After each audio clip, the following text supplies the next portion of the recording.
opinion bi si li nga xam ni mënoon nekk benn genre possibilité de hold-up ci résultat yi heureusement aussi que ni ak aussi ci beneen camp bi am na opposition bu xaw a responsable parce que aussi nekkoon nañu ci terrain bi waaye tamit surtout ci cadre statistique damay wax ni c'est une première ñu gis benn organisation politique boo xam ne buy dem ci élection daf siy dem ak des acquis sur le plan statistique waaye tamit bu si jógee dafay étudier bilan statistique gu participation politique boobu déjà bu ñu xoolee bu baax si ginnaaw bi ñu génnee ci élection locale yi c'était une première ñu gis benn rencontre de bilan boo xam ne dañ ko ajoon si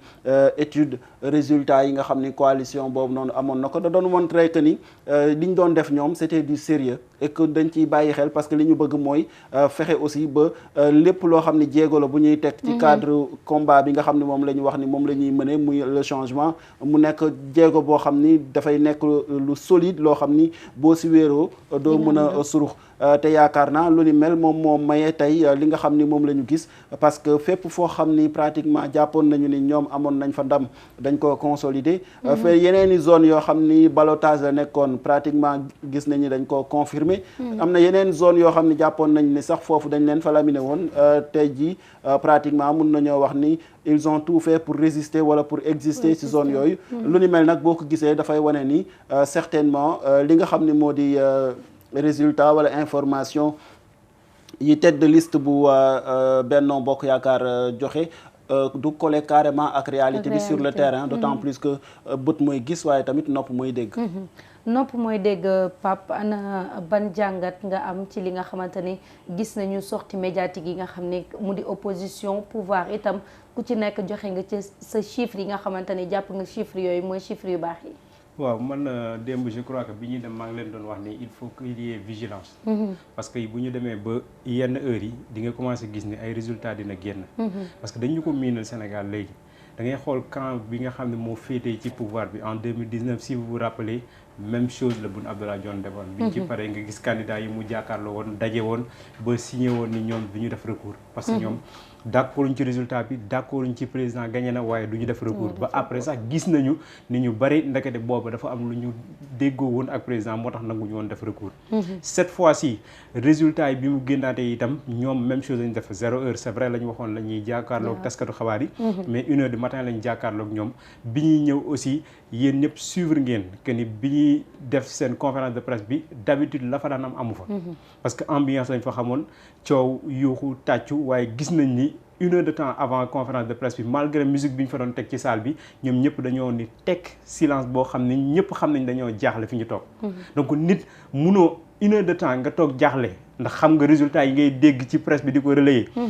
say mandataire ak say siégeant li ñu lay relayer ci ay information xam nga ko donc yow munoo toog benn nit ñëw def benn déclaration ni gagné naa 30 départements nga bëgg a jubilé ni léegi la ma gëmoon la ma déggoon loolu yëpp faussé na léegi lii moom mooy dëgg moo tax boo xoolee seen jubilé bi yàggul benn 1-2 minutes la après ñu pare ci bay attaqué sax ay organe de presse ñi nga xam ne ñoom ñooy défendre presse bi sax loolu waroon nañ ci wax parce que organe de presse yooyu ñuy attaqué ñoom defuñu lu ñëw jël élément dañoo jël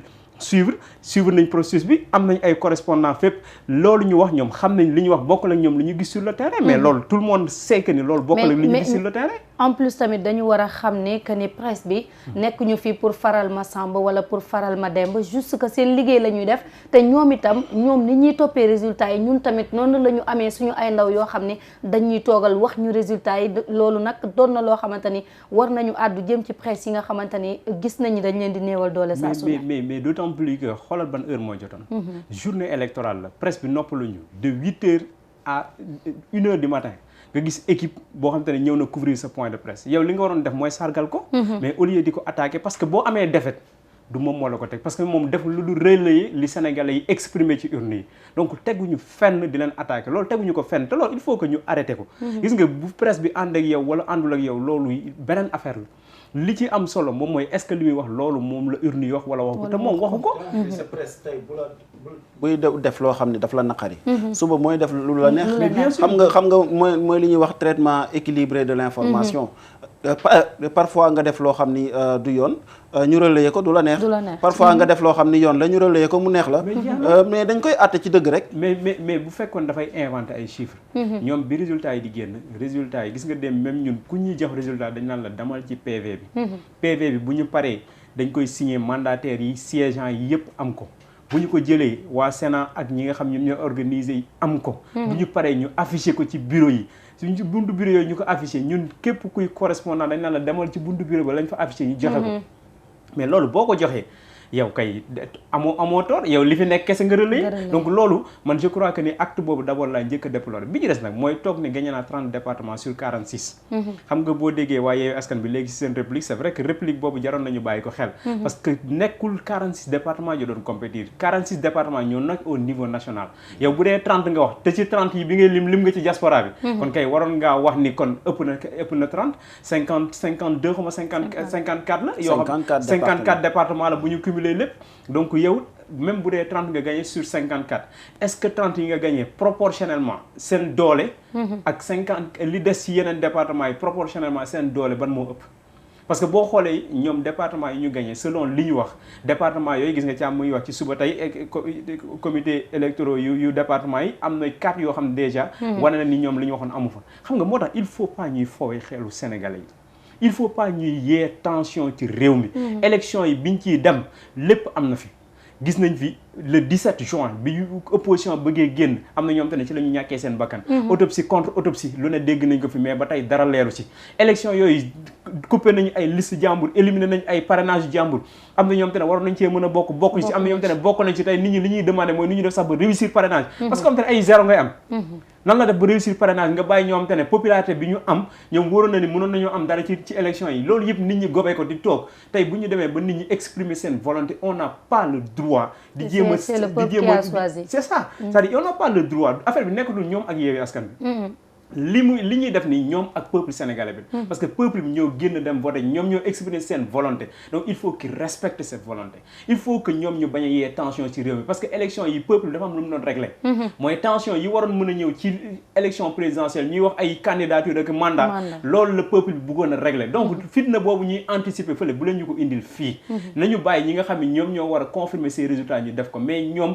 attitude boobu ñu amee attitude boobu c'est pas normal il devrait pas sortir di génne ay résultats c'est pas du tout normal d'ailleurs bi gën a bi njëkk a anormal mooy nga dégg par exemple le directeur général de la RTS woote en plein direct di wax ni Benno Bokk Yaakaar dina joxe ay résultats wam ça veut dire que ni ces résultats xam nga bu fekkee wax nga loolu résultats yooyu ça n'engage que Benno Bokk Yaakaar ça n'engage pas le peuple sénégalais donc après bu ñu ñëwee di servir encore ay résultats yoo xam ne mën nañu wax ni tegu ci benn fondement parce que tout simplement commission de recensement des votes yi joxe guñu woon seen liggéey alors que ñu ci bari tey jii sax la ñu commencé di publier seeni résultats commission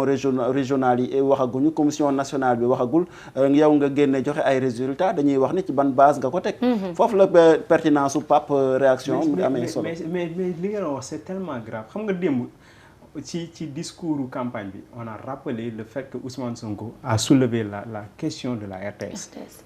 Mais comment pouvez-vous imaginer ñun ñu nekk fi en plein direct directeur Mourchid woote ni ñu bàyyi leen di wax waxu cohabitation et pourtant cohabitation boobu ñun inventé wuñu ko c'est à travers les résultats yi ñu suñu correspondants yi di jox ñu commencé di cumuler les résultats commencé sentir ni lii xeeñkat ci cohabitation la mu ni bàyyi leen ko bu leen ko def ci boppu sénégalais yi loolu rek aveu la loolu mu ngi wane ni une manipulation commencé naa am bi ci des mooy moom en tant que membre Benno Bokk Yaakaar nekk directeur RTS bu waxee loolu nit ñi li urne yi wax la ñu war a gëm wala moom en tant que responsable politique la ñu war a gëm ba pare ne leen dinaa leen jox résultats yi est-ce que moom mooy joxe résultats yi wala PV yi ñu affiché correspondant yi di ko gis moo war a nekk résultats yi c'est extrêmement grave donc moo tax gis nga même ñu doon défendre la RTS loolu waroon nañ cee wax lu tax waxuñu ci lii mu def nii lan fan la ko teg pour taxaw en direct di wax ni waa RTS bu leen waxu cohabitation mën na far fu ko neex mais aussi am na yoo xamante ni c'est strictement professionnel quand même mais c'est grave Maria et puis li ma wax léegi gis nga il faut qu'on respecte les Sénégalais RTS fii la inondation am ba buntu RTS inondé ñu wan ñu ay quartiers yoo xam ne nee na Dakar après la pluie c'est le beau temps taw bi empêché wu la ñu def seen activité et pourtant buntu RTS dafa inondé woon mais loolu organe buy def loolu mais comment vous pouvez dire que ni Sénégalais yi du ñu jéppi organe boobu du ñu jéppi ñuy liggéey ci organe c'est-à-dire ils mettent en danger sax voilà c'est la preuve que c'est un organe dans lequel le personnel est soumis à une très grave pression foofu rek lañ ko mën a wér te loolu voilà te loolu day gàllankoor déjà le travail de média parce que tout simplement média aussi dafa war a tëddee njaaxaanaay am na yu bari yoo xam ne boo ci duggee rek Alioune Fall ginnaaw raay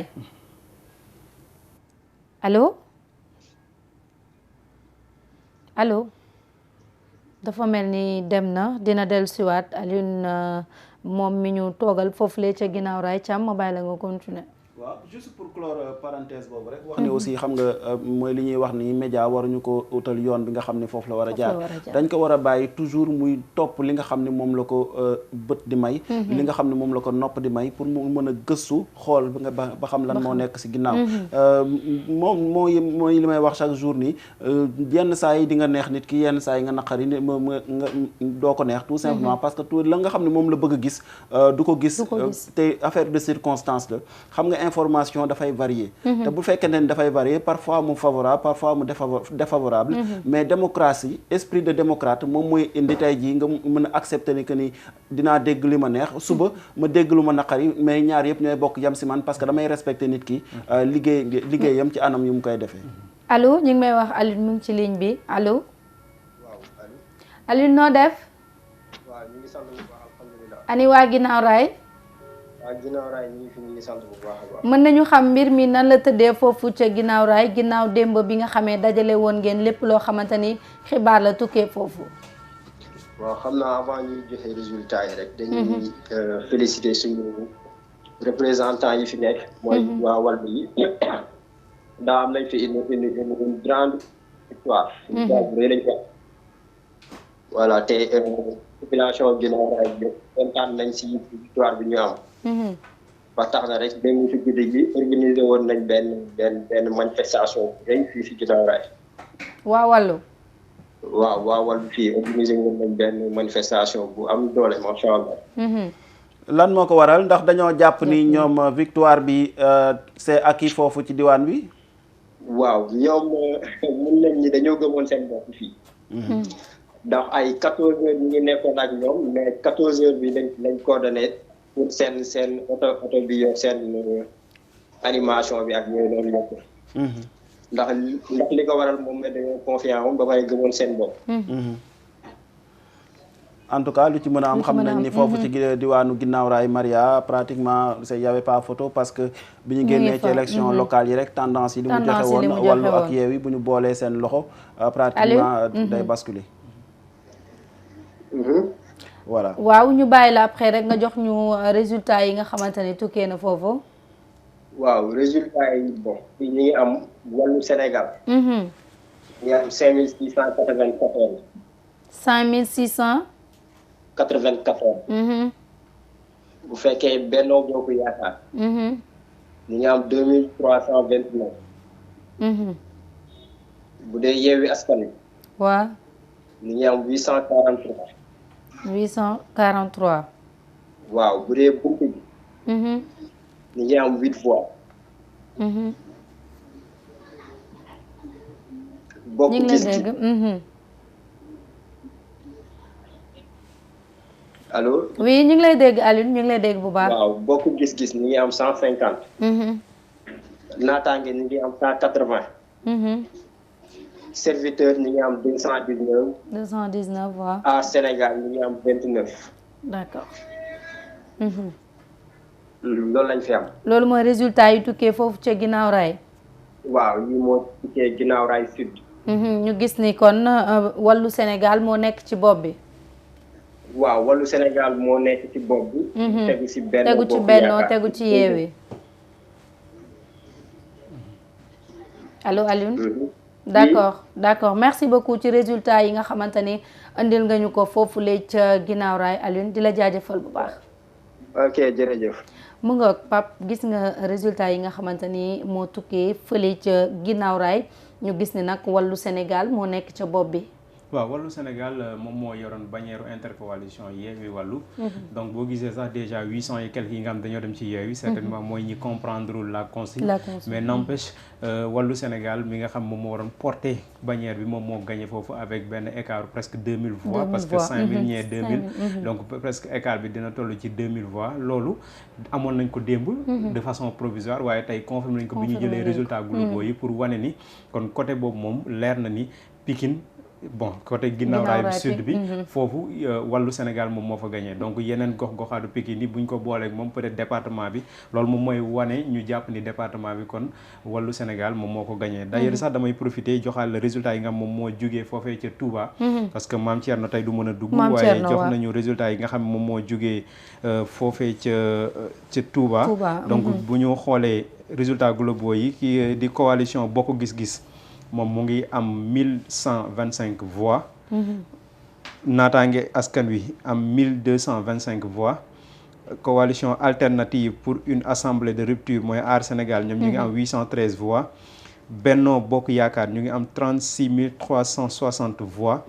bunt bi ñu ngi am 395 voix les serviteurs MPR ñu ngi am 3754 voix coalition Wàllu Sénégal moom mu ngi am 109 358 voix coalition Yewwi Askan bi mu ngi fa am 6071 voix donc loolu moom mooy li fa tukkee donc bu ñu xoolee kon ci tête de peloton bi ki fa jiitu moom mooy Wàllu Sénégal donc moom aussi moo yoroon la bannière de l'intercoalition foofee ca Touba mais ki ci topp moom mooy la coalition Yewwi Benno Bokk Yaakaar moo am 36 360 voix donc loolu moom mooy résultat globaux yi nga xam moom moo jógee fële ca Touba suñu mbokk Mame Thierno jox ñu ko gisoon nañu sax démb bi nga xam ne Bara Dolly génnoon na sax déjà tendance yi nga xam ne amoon na démb fësal na résultat yi nga xamante ni gis nañ ni Wàllu Sénégal moom jàpp nañ ni Touba moom moo nekk ca bopp. ayca bu ñu continuer ci département Dagana balaa may jox ci am. département Dagana ñoom itam seeni résultat ñu ngi ko jot fii nii am nañu Bokk Gis-Gis donc suffrage dañu boole lépp département bi global la donc département bi mu ngi am commune Bokhol Dagana Diama Gaaya Ñiic Mbaan Ndombo Richard Toll Ronk Ross Béthio Rosso Sénégal donc ñoom ñoo fa nekk ci département bi donc bu ñu xoolee totalisé seen voix yi donc Bokk Gis-Gis moom mu ngi fa am 572 voix naataange askan bi mu ngi am 411 voix Aar Sénégal mu ngi am 612 voix Benno Bokk Yaakaar mu ngi am 38 951 voix bunt bi mu ngi am 247 voix MPR les serviteurs mu ngi am 686 voix Wàllu Sénégal mu ngi fa am 1999 voix Yewwi Askan bi mu ngi fa am 20 101 voix donc foofu boo xoolee tendance bi Yewwi Askan bi moom moo jiitu Benno Bokk Yaakaar moom moo ci topp ci moom donc moom mooy Benno Bokk Yaakaar pour vérifier ñaata Benno Bokk Yaakaar mu ngi am 63 589 non attends Benno Bokk Yaakaar mu ngi am 38 951 38 951 donc moo jiitu Yewwi Askan non Yewwi Askan bi moo am Yewwi Askan bi waa 20 101 Benno Bokk Yaakaar 38 000 voilà donc Benno Bokk Yaakaar moo jiitu ci département bi yëpp waaw département bi yëpp Yewwi Askan bi moom moo ci topp après Wàllu doog a ñëw en troisième position voilà loolu mooy li jógee Dagana waaw Dagana donc département Dagana bi donc amaat na fi beneen moom mooy moo xool ko département ban la département Ziguinchor donc Ziguinchor kii dafa mel ni benn kii la ñu jox benn bureau joxuñu global bi parce que résultat yi bureau la bu ñu ko mënee boole mu joxal ñu Ziguinchor bi ñu ngi may wax ni am na ku nekk ci ligne bi d'accord ki nga xamante ni moo nekk Ziguinchor suñu correspondant bi dina dugg léegi ñëwaat ci résultat global yi nga xamante ni tukkee na foofu léegi ca Ziguinchor ñi ngi koy xaar ci kanam tuuti dina daal di dugg gis nañu résultat yi mën nañ ñi tamit fi nga xamante ni moo di côté Waalo bi Richard Toll jàpp Dagana gis nañ ni ki nga xamante ni moo di Benno Bokk Yaakaar wane na fa itam taxawaay bi nga xam ne am na ko foofu waaw xam nga zone boobu yëpp mën nañoo wax ni pratiquement dafa nekk benn genre forteresse ci Benno Bokk Yaakaar pratiquement, parce que depuis 2012 aussi ay la yowén élection yu ñëw dafay wane ni dooleem en tout cas foofu kenn mënu ko contester te lu ni mel itam moom la ñu dëggalaat ci résultats yi nga xam ni génn na. mais tamit bu ñu fàtte ni zone la yoo xam ni pratiquement mun nañu wax ni mouvance présidentielle bi daf ko doon gagné à hauteur de 70-80%.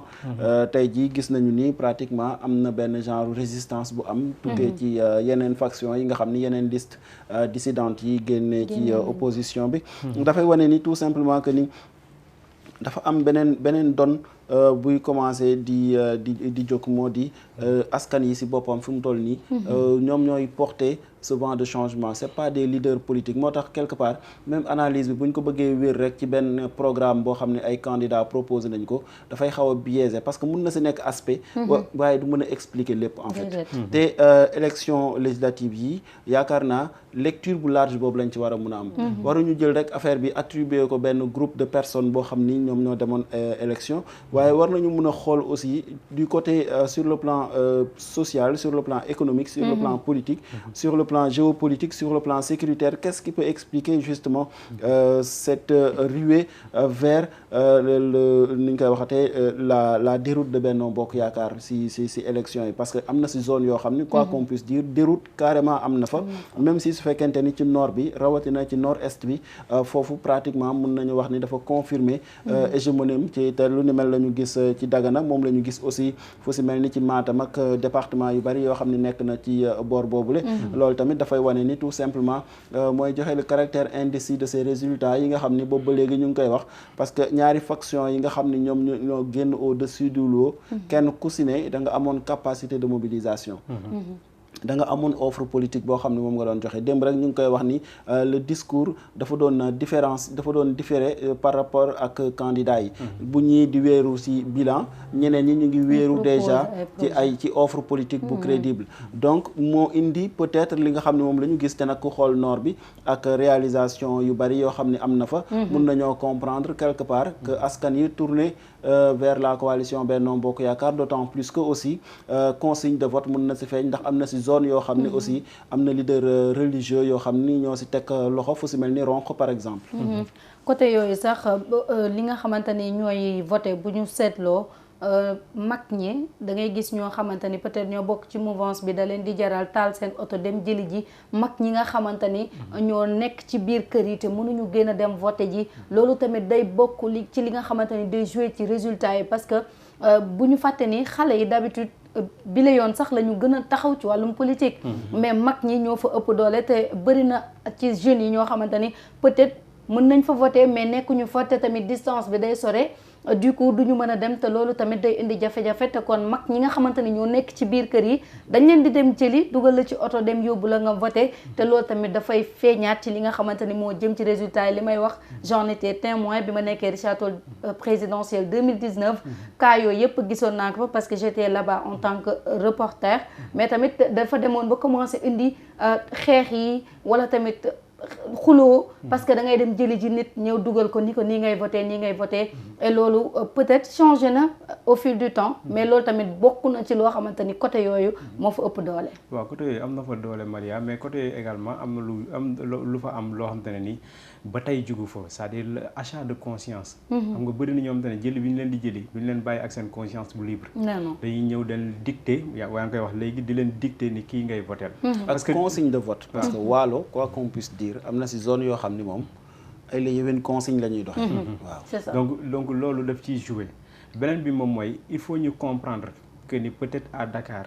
dans les régions yi nga xam ñoom ñoo jege la capitale, mooy yenn régions yi nga xam ñoo gën a développé. niveau d'information bi ñu am bokkul ak niveau d'information bi am ci zone yooyu la plupart du temps. dina am nag ñoo xam te ne jàng nañu xam nañu, moo tax ñooñu mën nañu am esprit bu critique. mais masse bi li ñuy amee information orientée la ñuy am. dañ leen di orienter par rapport ak li ñu bëgg ñoom ñu gis ko. moo tax ñoom pour nga voter loo leen surtout quand bi nga xam ne moom mooy régime en place mooy gën a yomb. pour nga voter leen pour une opposition. parce que y a un paradoxe également bu fekkee ni dem nga fa yaa ngi seetlu ni par exemple lu mel ni la capitale Dakar. liñ fi investir ci ay millions ay milliards. mais capitale bi régime bi mënu ci teg loxo. kon wane na ni nit ñi ils sont assez instruits ils sont assez conscients ba xam ni régime bi li muy def nii peut-être mu ngi koy def mais mënoon na koo def feneen fu gën a alléger seen dund régime bi li muy def am na peut-être yeneen yoo xam ne moo gënoon nekk des priorités ñoom ils sont assez informés ba ñoom peut-être au lieu ñu féliciter ko dañ koy sanctionner mais ñële loo leen defal lu ndaw ñoom dañuy jàpp ne defal nga leen lu rëy parce que ñoom dañoo am ci seen culture la notion de teraanga te bu leen nit defalee teraanga dañ ko koy delloo moo tax ku leen jox mbubu ñu voté la dafay yomb ku leen jox saako ceeb ñu voté la dafay yomb ku leen jox benn somme ñu voté la dafay yomb parce que notion de delloo teraanga la même ki teraanga bi ñu lay jox nag est-ce que am nañu conscience ni teraanga bi seen alalu bopp la ñu jël wëlbati jox leen éveil boobu nag moom moo ciy des moo tax boo xoolee au niveau d'infrastructure socio-économique de base foofu la gën a faible mais terewul régime en place toujours dafay gagné. loolu nag peut-être ñu dem jëli Moustapha Diop Ziguinchor bala ngay yeggale. Moustapha nuyu nañ la. ñu ngi lay fay. yaa ngi si jàmm naka waa Ziguinchor. ñu ngi sant baax a baax. Moustapha nan la tendance yi tëddee foofulee ca Ziguinchor. alhamdulilah. allo Moustapha. allo. dañu bëggoon xam naka la tendance yi tëddee foofulee ca Ziguinchor. waaw tendance yi day comme am na liñ leen mujjee woon jox démb. xam naa ne comme ba noonu loolu moo fi nekk ba léegi. waaw xam naa ne tendance bu fekkente ni si cadre Ziguinchor la amul benn commune bu nga xamante ni Yewwi Askan Wi gagné wu fa amul. li nga commencé Diembéring ba Bukot ba Cap Skirring jëm Oussouye ba biir Ziguinchor Bignona Kafountine amul benn bu nga xamante ni kii Yewwi Askan Wi gagné wu ko. bu fekkee Cap Skirring gi nga xamante ni mooy commune bi nga xam ne xëy na foofu laa wootee centre boobu. allo. oui ñu ngi lay dégg Moustapha ñu ngi lay teewlu. waaw man centre Cap Skirring si centre boobu. amoon na 7 bureaux de vote. 7 bureaux de vote yooyu Yewwi Askan Wi am na ci 1136. Benno Bokk Yaakaar mi ngi ci am 387. noonu lañ ko toppee nag noonu lañ ko toppee si biir centre yi amul centre bu nga xamante ni kii ti gañu xëy na PV yi moom laa nekkoon noonu sax di defaraat. mais xëy na tamit mbokk damaa xaw a sonn nag. damaa xaw a sonn waaw dëgg la liggéey bi dafa metti. waaw sànqale maa ngi si oto yi léegi laa jógee si dellu si waat Ndar nii. d'accord kontaan nañu bu baax si liggéey bi waaw xëy na mbokk mi sax jot naa ko envoyé PV yi. d'accord. waaye amul benn centre bu nga xam ne mi ngi si site bi bu nga xam te nekk na site bi Benno Bokk Yaakaar gagné ko amul. mën nañu jàpp ni Ziguinchor Yewwi moo fa teg naka gagné Larser. merci beaucoup Moustapha kontaan nañu bu baax ci liggéey bi. gis nañu coono bi nga xam ne moom ngeen di daj ngir fexe jox téléspectateurs yi lépp loo xamante ni xibaar la vraiment muy wane ni sonn gi moom daanaka ñoom ñi nekk ci terrain bi ñoo koy gën a def ndax jafe-jafe yi nga xam ne ñu ngi koy jànkonteel. parce que nekk correspondant dafa métti. studio moo gën a yomb. mais wàcc sur le terrain ay kilomètres ngay def. naaj bi taw bi gis nga dem Ziguinchor ci taw la ñuy yenn mais terewul dafay daw di dem di jëli information. et c'est pas toujours évident que boo demee information yi ni nga ko bëggee lañ la koy joxe. parce que des fois am na ñoom te ne dañuy réticent dañuy renfermer wu ci ñoom jàpp nañ ni information bu ñu la jox c'est pour donner faveur à un camp. par rapport à l'autre donc moom moo c'est pas facile nekk reporter moo tax loolu moom metti ci lu ñu def benn organe de presse yi démb ci point de presse boobu. parce que ñoom 8h ba 1h du matin ngay fonctionner di daw pour jëli l'information jox ko Sénégalais yi donc kooku boo ko sargalul waroo jël di dal ci kaw. mais nekkuñu fi sax pour wax luy neex nit ak luy naqadi nit juste pour donner la bonne information. justement donc loolu rek moom moo tax nit ñi di sonn pour jox leen léegi nag kooku di la wërali information jox la ko. vraiment am na noo war a comporter wu ak moom parce que bul fàtte ni. daan na wax lu la neex. et ba mu daan wax lu la neex. da nga ko daan féliciter. da nga ko daan jéem a sax neexal da nga ko daan jéem a sax corrompre pour mu far ci yow donc yooyu noonu il faut que ñu bàyyi ko moo tax élection yi nii dafa nekk élection yoo xam te ne nii élection yu wane ay visage yu bëri la. li gars yi doon wax ni masque yu bëri dañuy daanu. élection yi dafa daaneel ay masque yu bëri. fi mu ne nii nag xam nga lu fi des. moom mooy élection yi dafa am ay organes habilités yoo xam ne ñoom lañ fi teg. di leen fay suñu xaalis pour que ñu koy saytu di génn ay résultats yoo xam te ne ay résultats yu mucc ayib la résultats yu conforme ak volonté sénégalais yi. quand bu lu neex nag defal sa point de presse bu la neex jox sa bopp ay résultats c'est vrai que am na bu mel ni waa Yewwi Askan bi ñun ñëpp gis nañ ko sur la toile. ñoom ils avaient une application de recensement des votes. donc application boobu ñoom à temps réel seen mandataires yi su fekkee def nañ liggéey bi ñu war def ñoom mën nañoo am les résultats à temps réel. mais ba tey résultats yi ci la ñuy sukkandiku pour proclamer des résultats définitifs. 3 jours yi organes yi nga xam ne ñoom ñooy au niveau national ñooy recenser votes yi ñoom fi mu ne nii ñoo war a liggéey bu ñu recenser ba pare fexe jox nit ñi résultats yu conforme ak li bureau yi wax parce que itam c'est un respect c'est un droit envers les Sénégalais. surtout nit ñi dañoo yeewu bàyyi seen activité dem voter ji am nañu voter jiwul. mais ñi tànn dem voter ji parce que dañoo bëgg a exprimer seen volonté il faut qu'on respecte cette volonté là. mënuñu nit ñi def li ñu war a def campagne dafa metti pendant combien de jours. yow nga tal sa bopp moom muy topp di daw di dang-dangi si naaj bi di def ne campagne dafa metti campagne ça demande beaucoup de moyens financiers et physiques nit ñi def ay effort ba def seen campagne ba mu jeex jour élection dafa metti élection nga fexe ba affaire bi jàll ñoom ñu remonter seen information sénégalais yi dem voter ji donc nañu fexe ba la sénégalais yi wane ci c'est juste pas vrai parce que yéen yi tamit dafay nuroog ñàkk respecter volonté bi nga xamante ni peuple bi ñoo la joxoon suñu amatul ci yow confiance dañuy jëlaat li nga xam ne moom lañ la jox mais tamit élection législative dafa doon loo xamante ni dafa am enjeu bu ci nekk certes am na ñoo xamante ni comprendre nañu ko mais am na ñoo xamante ni aussi comprendre ñu exactement lan la élection législative di représenter ci réew ci foo xamante ni fa la ñuy tegee ay loi fa lañ koy voter projet yi fa lay jógee doon na loo xamante ni peut-être askan bi bu amee ñu ko xam itam am na ñoo xam ni xamaguñu réellement ce qui se passe. xamaguñu réellement ce qui se passe parce que des fois sax nga dégg ku naan la waa député moom mooy lan parce que tout simplement xam nga Sénégal dañoo nekk dëkk boo xam ni pratiquement li nga xam ni moo di les fonctions électives duñu ci interroger wu de trop. On préfère se mettre à s'interroger sur la conjoncture économique, sur la crise qui en tout cas tout ce qui touche à la vie des populations yaakaar loolu la ñuy gën a interroger wu que di interroger wu ak ci ay ndomba tànk nit jox nañ ko ndomba tànk sànkam lan lañ ko sas lan lañ ko sasul lan la war a def ak lu mu deful alors que Assemblée nationale mooy bànqaas bi nga xam ne ci réew képp da kuy sénégalais wala ngay citoyen ci réew moomu da nga war a xam nan naka la bindoo naka lay tëddee naka lañ fay yeggee lan lañ fay def ak it lan la mën a jariñ ak lan la mën a yàq parce que tamit mooy banqaas bi nga xam ni lépp loo xam ni ay terendi la yoo xam ne dañ koy teg ci ndoddu doomu aadama bi bokk ci benn société wala benn état foofu lañ koy valider beneen bi te bu ñuy wax terendi mooy li nga xamante ne yow sa bakkan mun na la koo laaj wala sa nafs mun na la koo laaj te ñu ne la munoo koo def ndax askan wi ci boppam ñoo déggoo ñun ñëpp ne duñ ko def te fenn lañ ko décidé woon moo doon ci pencum ndaw réew mi Assemblée nationale rôle bi nga xam ne moom la am moo di rôle boo xam ne dafay réguler la vie dans une société politique beneen bi nag mooy di contrôler li nga xam ni mooy l'action gouvernementale xam nga tey dëkk boo gis rek dafa am nu muy bindoo am ñoo xam ne ñoom la ñu jiital ñuy dogal am ñeneen ñoo xam ne ñooy topp seen ginnaaw di wàccoo ak di jëfee ndogal yi waaye tamit di bàyyi terendi yi te ci biir dogal googu am na ay théoriciens yoo xam ne ku ci mel ni Montesquieu dafay wax ni ma jël Bilal Niang ginnaaw raay laata ñuy dellusiwaat Bilal nuyu nañ la ñu ngi lay fay bu baax a baax naka waa ginnaaw raay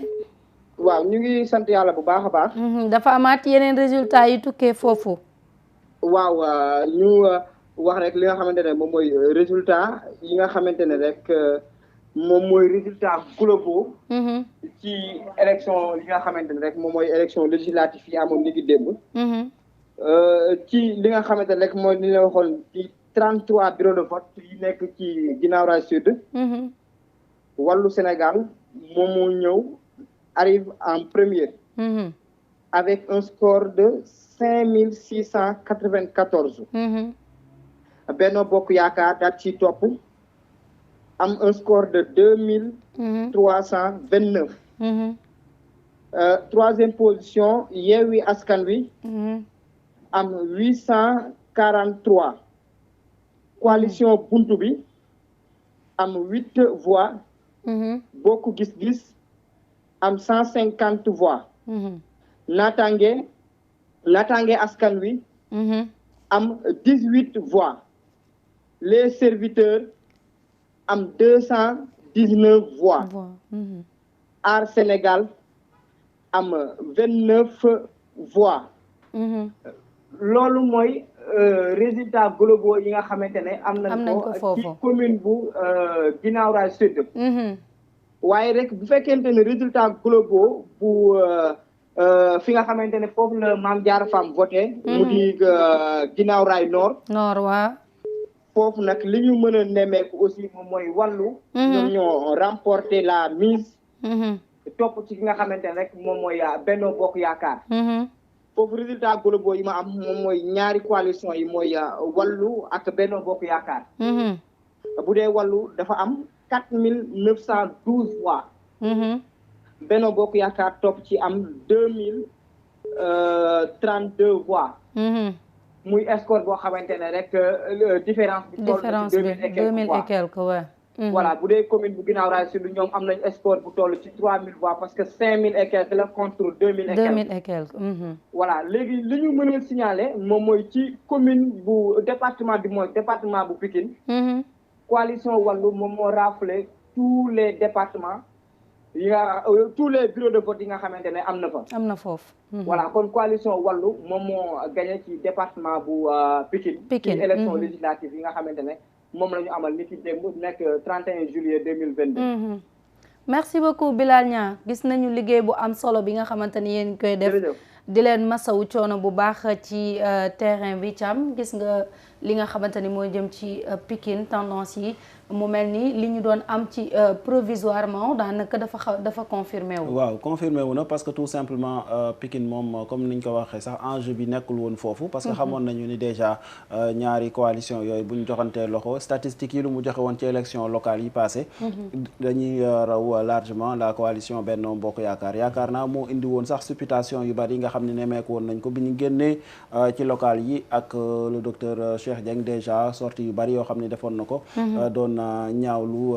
li mu doon tuddee un hold-up électoral au niveau de Pikine mais pour dellu si waat rek ci li ñu doon wax xam nga gis nga réew buñ la ko dénkee dafa am ay théoriciens de la politique de l'état du pouvoir ku si mel ni Montesquieu dafay wax ni tout homme ñu dem Louga Mame Ousmane mu ngi ci buumu jokko bi Mame Ousmane nuyu nañ la nga leen di fay bu baax Mourchid TV. Mame Ousmane massa coono naka Louga.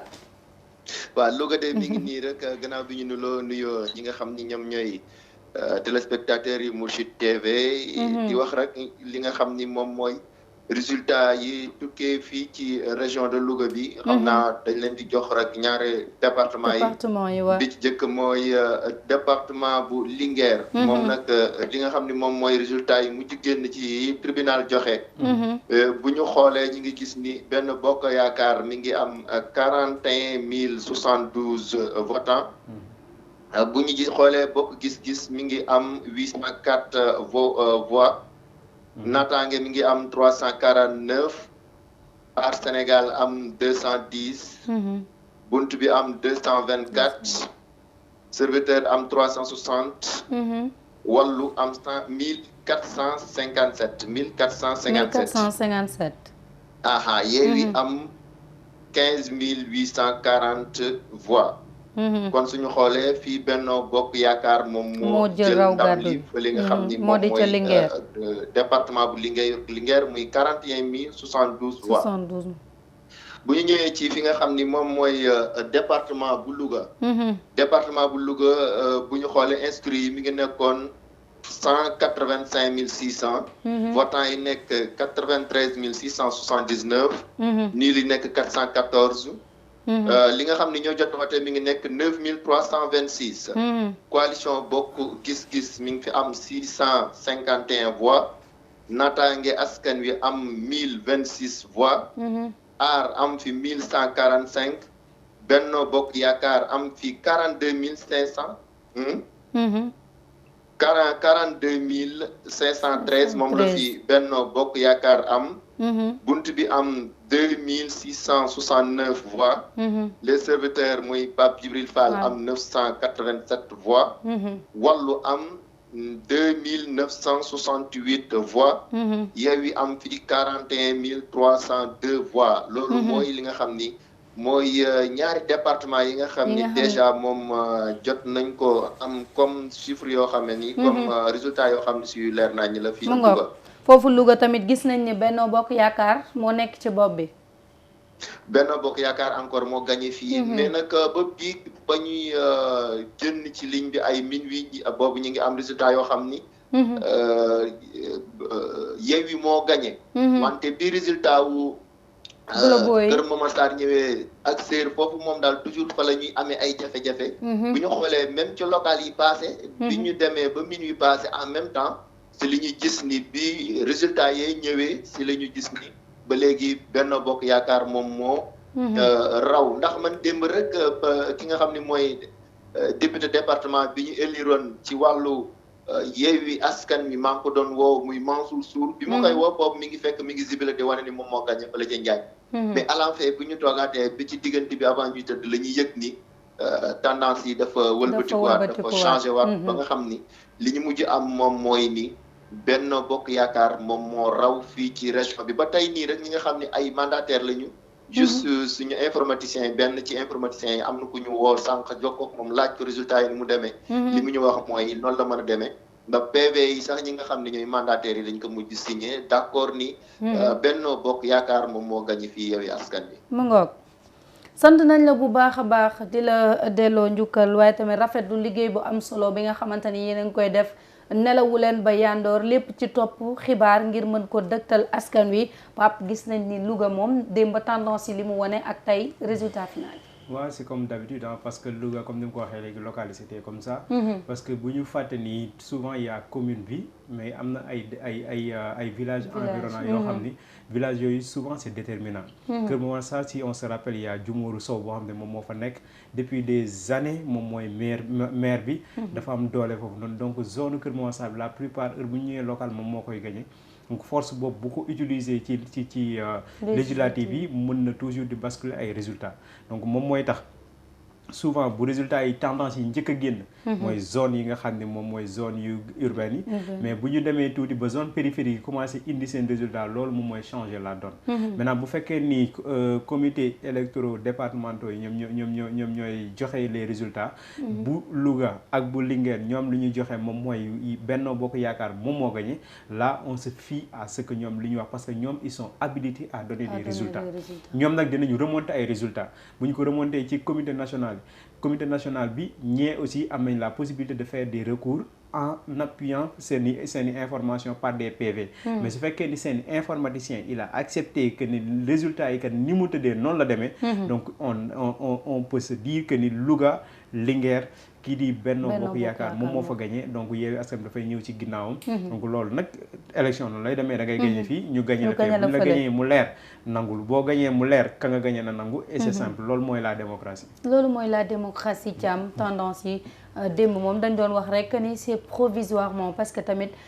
instant bi tamit mën nañ ni c'est provisoire parce que kenn xamagul lan lay recensement des votes di joxe waaye gis nañ ni Louga moom tendance bi dafa renversé wu waaw Louga tendance bi dafa renversé wu parce que aussi mun nañu wax ni ci cadre Benno Bokk Yaakaar aussi ay mun nañu wax ne ay ténor ñoo nekk foofu ku si mel ni le ministre Moustapha Diop di maire commune bu Louga ak honorable député Mbiri Sylla bi nga xam ni déjà aussi moom it nekk na ko am taxawaay ci domaine boobu mais dafa nekk aussi zone boo xam ni fu si mel ni Linguère par exemple ku ci mel ni Aly Ngouille Ndiaye pratiquement mun nañoo wax ni fiefam la du yomb nga mun a détrôner ay ñoo xam ne jàpp nañ ne ay ténor lañu ci wàllu politique rawatina ci cadre élection raw gàddu yi nga xam ni pratiquement il suffit de peu pour kenn jël dessous bi ci sa morom foofu la mbir mi nekk Maria beneen bi mooy dafay confirmer rek tout simplement li ñu wax ni après tout mooy di dañuy jox dernier mot bi commission yi nga xam ni ñoom ñoo yor recensement bi ak tamit war a remonter information électorale bi ci ñi nga xam ni ñoom ñoo war a jël ndogal wax ni résultat yi nii la tëddee diw moo gañe fii diw moo gañe fële te ñooñu nag moo di juridiction d'appel yi nga xam ni ñoom ñoo yor lépp lu jëm ci wàllu publication résultat waaye tamit commission administrative yi nga xam ne aussi ñoom la ñu sosoon ngir ñu mën a topp superviser li nga xam ni moo di scrutin bi liñ ciy ñaan rek mooy tout simplement comme ni ko Pape waxee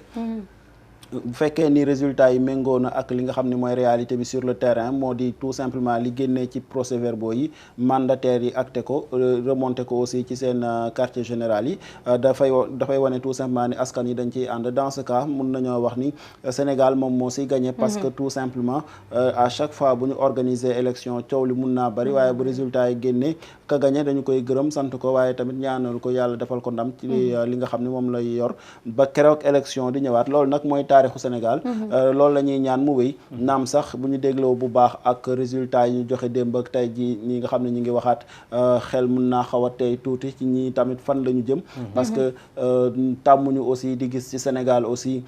ay mbir yu mel noonu à chaque fois su fekkee ni élection doo doon am nit ñi bu ñu génnee dañuy wax ni tout simplement ñu ngi xaar ñi nga xam ne ñoo war a wax ci mbir mi ñu wax ci mbir mi pour la première fois ñu gis nit génn wax ni ñun ñoo gagné nañu nangami gox donc te loolu tamit bëri na lu mu mën a indi ci réew te itam bëri na lu mu mën a gàllankoor ci jàmm gi ndax xam nga élection dafa sax ci xol quoi ndax li tax ma wax ko mooy que ni askan bu demee voté def tànneefam ñu wax ni diw la tànn nga wëlbatiku ne ka ngeen tànn man mi sax pratiquement maa ko gagné parce que tout simplement maa yor doole gi bu boobaa dafa mel ni da ngay défier askan te foofu la fragilité bi nekk ndax dans ce cas bu ñuy jóg ñoom ñëppay jugandoo ndax kàddu ku nekk nga war ba jamono jooju te xam nga dañuy wax ni foule bu jógee li koy déterminer mooy désordre mooy désorganisation donc doo xam kenn ku si ne fu mu jëm doo xam kenn ku si ne lu ko tax a jóg doo xam kenn ku si ne lu mu bëgg a def muy indi itam nag bu yooyu amee muy am ay jafe-jafe yoo xam ne dañuy wëlbatiku di jàpp ay nit wala di faat ay nit wala muy indi yeneen situation yu compliqué yoo xam ne ñaanuñu ko yàlla ci Sénégal moo tax tout le temps ñuy wax ni na mbir mi leer bu mbir mi leeree rek yaakaar naa xel dina ko nangu te bu ko xel nangoo kenn du ko werante d'autant plus que askan wi ñoo voté askan wi ñoo génn donc comme niñ ko waxee ñi nga xam ne ñoom lañ fi teg seen liggéey mooy fexe xool dajale lépp loo xamante ni xibaar la jox ko ñi nga xamante ni ñoo di askan wi te loolu tamit mooy seen liggéey donc ñun duñu nekk à leur place dañ leen di bàyyi ñoom ñu def seen liggéey ba keroog ñu xam ne askan wi ñii la ñu tànn ñii la ñu bëgg ñu nekk ñoo xamante ne ñoom ñoo leen di teewal parce que bu ñu seetloo élection législative bi enjeu bi mu am ça veut dire que askan wi pap dañoo yeewuwaat askan wi dañoo sonn peut-être que bu ñu xoolee concert casserole bi njëkkoon am nga gis tendance bi nu mu meloon ça se voit que peuple bi dañu sonn peuple bi tamit dañu bëgg koo xamante ni au moins dina leen orienté ci beneen phase boo xamante ni bokkul ak bi ñu doon gis bu ñu gisee réew Sénégal actuellement fi mu toll doon na réew moo xamante ni fi mu ne nii daanaka jafe-jafe yi day gën a law. waaw dafay gën a law enjeu yi c'est énorme parce que élection yi dafa nekk ay élection yoo xam te ne dafa particulière parce que élection yi déjà législature bi ci ginnaaw Sénégalais yi dafa am lu bëri lu leen metti ci législature boobu xam nga législature buy ñëw rek dafay tudd ne législature de rupture mais bii nit ñi jàpp nañ ni mooy bi gën a yéese fi yu amagum parce que yi fi am ci scandale musul am ci yeneen yi wala boog ni mu siiwewul ci yeneen yi parce que itam on peut pas dire à 100% que ni amul woon ci yeneen yi mais li wóor mooy ni mu siiwee moom siiwewul ci yeneen yi parce que bii gis nañ fi député à l'Assemblée nationale yoo xam ni tudd nañ leen ci xeetu scandale bu nekk mais loolu Sénégalais yi di ci teg seen bët dafa am benn dayo bu muy wàññi ci ni ñu considéré woon député xam nga Sénégal loolu aussi war nañ ko corriger bu njëkk am même temps ay mythe la woon nekk député nekk ministre nekk directeur général ci yenn structures yi dafa nekkoon mythe nit ñi buñ la gisee dañ la daan adulé nekk étudiant sax dafa nekkoon mythe et ça faisait dañ lay naw ñu naw la xale yi di am perspective bu nekk lii mais tey da ngay gis député boo xam te ne ñeewoo ko nawoo ko parce que wóor na ni du compétence moo ko fa yóbbu wóor na ni du xam-xam moo ko fa yóbbu wóor na ni du jikko moo ko fa yóbbu donc peut-être scrutin bi nu mu demee tax na ba moom mu ñëw moo tax ñëw bi mu ñëw à l'Assemblée nationale xamul woon sax lu ko fi indi moom dafa jàpp ni nit moo ko fi indi xamul liggéeyal askanam moo ko fi indi. ku ne man lu ñu wax moom laay wax lu ñu waxul waxuma ko donc ça veut dire que t'as bien compris. xamul il n'a rien compris. il n'a rien compris am na ñoom te ne xamuñu sax ñoom règlement yeeg loi yi nu mu tëddee à l'Assemblée nationale ay député lañu. am na ñoom te ne xamuñu rôle député exactement lan la mën nañ la ko limal nag ay contrôler l'action du gouvernement ay proposer des lois mën nga koo tudd lim ko. mais dans la mise en œuvre. est-ce que yow mën nga kaa mettre en application loolu dafa am ñoom te dañ leen cee waroon tàggat. moo tax damay répéter encore une fois Sénégal bu njëkk li defoon charmam li taxoon nit ñi jàpp ni ay cadre ñoo fi nekk ay haute personnalité ñoo fi nekk li ko defoon mooy dañ daan def ce qu'on appelait une enquête de moralité bu daaw ñëwoon jël yenn poste de responsabilité bi teg fa koo xam te ne defuñu enquête ci moom pendant des mois xool entourage am xool léppam xool moom profilam mais am na ñoo xam te ne tey boo toppoon seen profil rek di nga xam ne ñii matuñoo dénk quartier wala waxuma la ak di leen def député donc yooyu noonu xam nga li kilifa nga waxoon ni dans un Sénégal normal calibré xaw ma nu mu ko waxee normé am na ñoom te ne du ñu nekk sax chef de quartier mais ku mënul nekk chef de quartier ñu indi ko ni ko yaay député du peuple donc moom bu xamul ni député du peuple c'est une représentation du peuple nekkoo sax c'est parce que li lay wax ni député yi ils sont même des fois inconscients ci ñenn ñi ma ko sañ a wax inconscients de leur rôle mooy am ñoom te ne dañoo jàpp ni bu dee Dakar la bannière Dakar laa ñëwee député Dakar la alors que même bu fekkee ci liste Dakar nga jàllee nekkatoo député Dakar député du peuple nga et peuple ça englobe tout le Sénégal ça englobe les Sénégal d'ici et de la diaspora moo tax am na ñoom te ne boo leen di seetlu à l'Assemblée nationale à chaque fois qu'il parle benn région la ñuy waxee benn département bi leen fal toujours même problème la ñuy poser parce que ñoom jàpp nañ ni département même seeni discours am na ñoom te ne dañoo bu ngeen ñu falee lépp luy seen problème dinañ ko yóbbu mais c'est pas le problème de ton département c'est le problème du Sénégal parce que tu es un député du peuple donc war na aussi ñi nga xam ñoo war dem à l'Assemblée nationale ñu jéem leen a defalaat mise à niveau ñu xam ñoom li leen di xaar lan la xam ni contrôler l'action du gouvernement nekkul tàllal loxo wala beesi sa loxo kese contrôler l'action du gouvernement mu ngi ci ak même gouvernement bi li nga xam ne wax ne moom la def ndax def na ko li mu bëgg a def ndax loolu la war a def mais tey gis nañ fi yu bëri yoo xam te ne def nañ ko mais c'est à l'encontre de la volonté populaire mais comme yéen a nekk à l'Assemblée vous êtes une majorité boo xam te ne tout se fait en procédure d'urgence da ngeen di mujjee di tànn loo xam ni bu demee ci askan bi du seen njariñ mais la question des LGBT bu ñu demee ba ay député di ko bloquer parce que jàpp nañu ñu ko indi ay opposants lañ mais on est dans quel Sénégal d'ailleurs sax da ngay dégg koo xam ne dafay bokk ci seen biir coalition mais bokkul ci par exemple ci APR mu def proposition de loi ñu bloqué ko tout simplement parce que bokkul ci APR donc finalement dafa nekk loo xam ni pratiquement xar kanam bu mu joxoon Assemblée nationale du en tout cas image bi nga xam ni moom la ñuy xaar ci institution boo xam ni dafa war a produire des lois mais surtout des lois yoo xam ni dafa war a promouvoir des conditions de vie décentes mais surtout aussi des conditions d'épanouissement pour un peuple parce que waxuñu ay waxu militant waxuñu ay waxu mais dañuy wax mooy affaire u askan te askan bu ñu ko dee wax mooy dundin bi mooy nekkin bi mooy ëllëgam mooy tayam mooy démbam lépp dafa war a nekk ci benn chaîne boo xam ni warul am benn rëq-rëq parce que loolu mooy tax nga tey nga am fierté bi nga xam ne moom mooy mën a tax boo taxawee bitim réew par exemple nga mun a ràññee sa bopp ci biir ñi nga xam ne ñoom ngay fekk ji xam nga tey ce n'est pas pour rien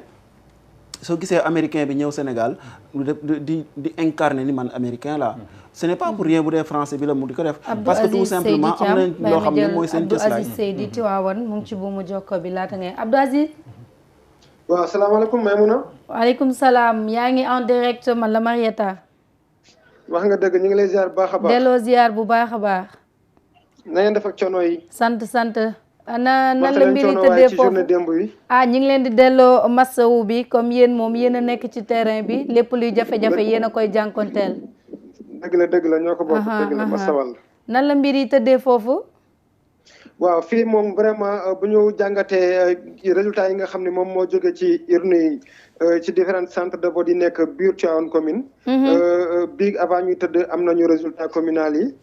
bu ko defee day mel ni biir Tivaouane commune moom la grande coalition ou bien l'intercoalition Yewwi Wallu moo fi remporté largement une victoire parce que mi ngi am au total 9342 voix Benno Bokk Yaakaar am 7286 voix mu mel ni foofu au niveau communal biir commune Tivaouane Yewwi Askan Wi ak Wallu ëppale nañ ci Benno Bokk Yaakaar 2056 voix naka noonu pratiquement noonu la demee ci ville yi nga xam ni wala communes yi nga xam ne ñoo nekk ci département bi yëpp yi ci ëpp parce que département Tivaouane 18 communes la mais boo xoolee fu ci mel ni commune Tivaouane commune de Mékhé commune de Darou Khoudoss commune de Taïba Ndiaye commune de commune de Pire commune de Chérif Lo commune de Pekes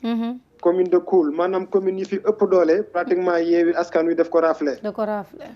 moo tax bi ñu demee ci résultat final yi sànq la ñu jot ci résultat yi génnee ci préfecture bi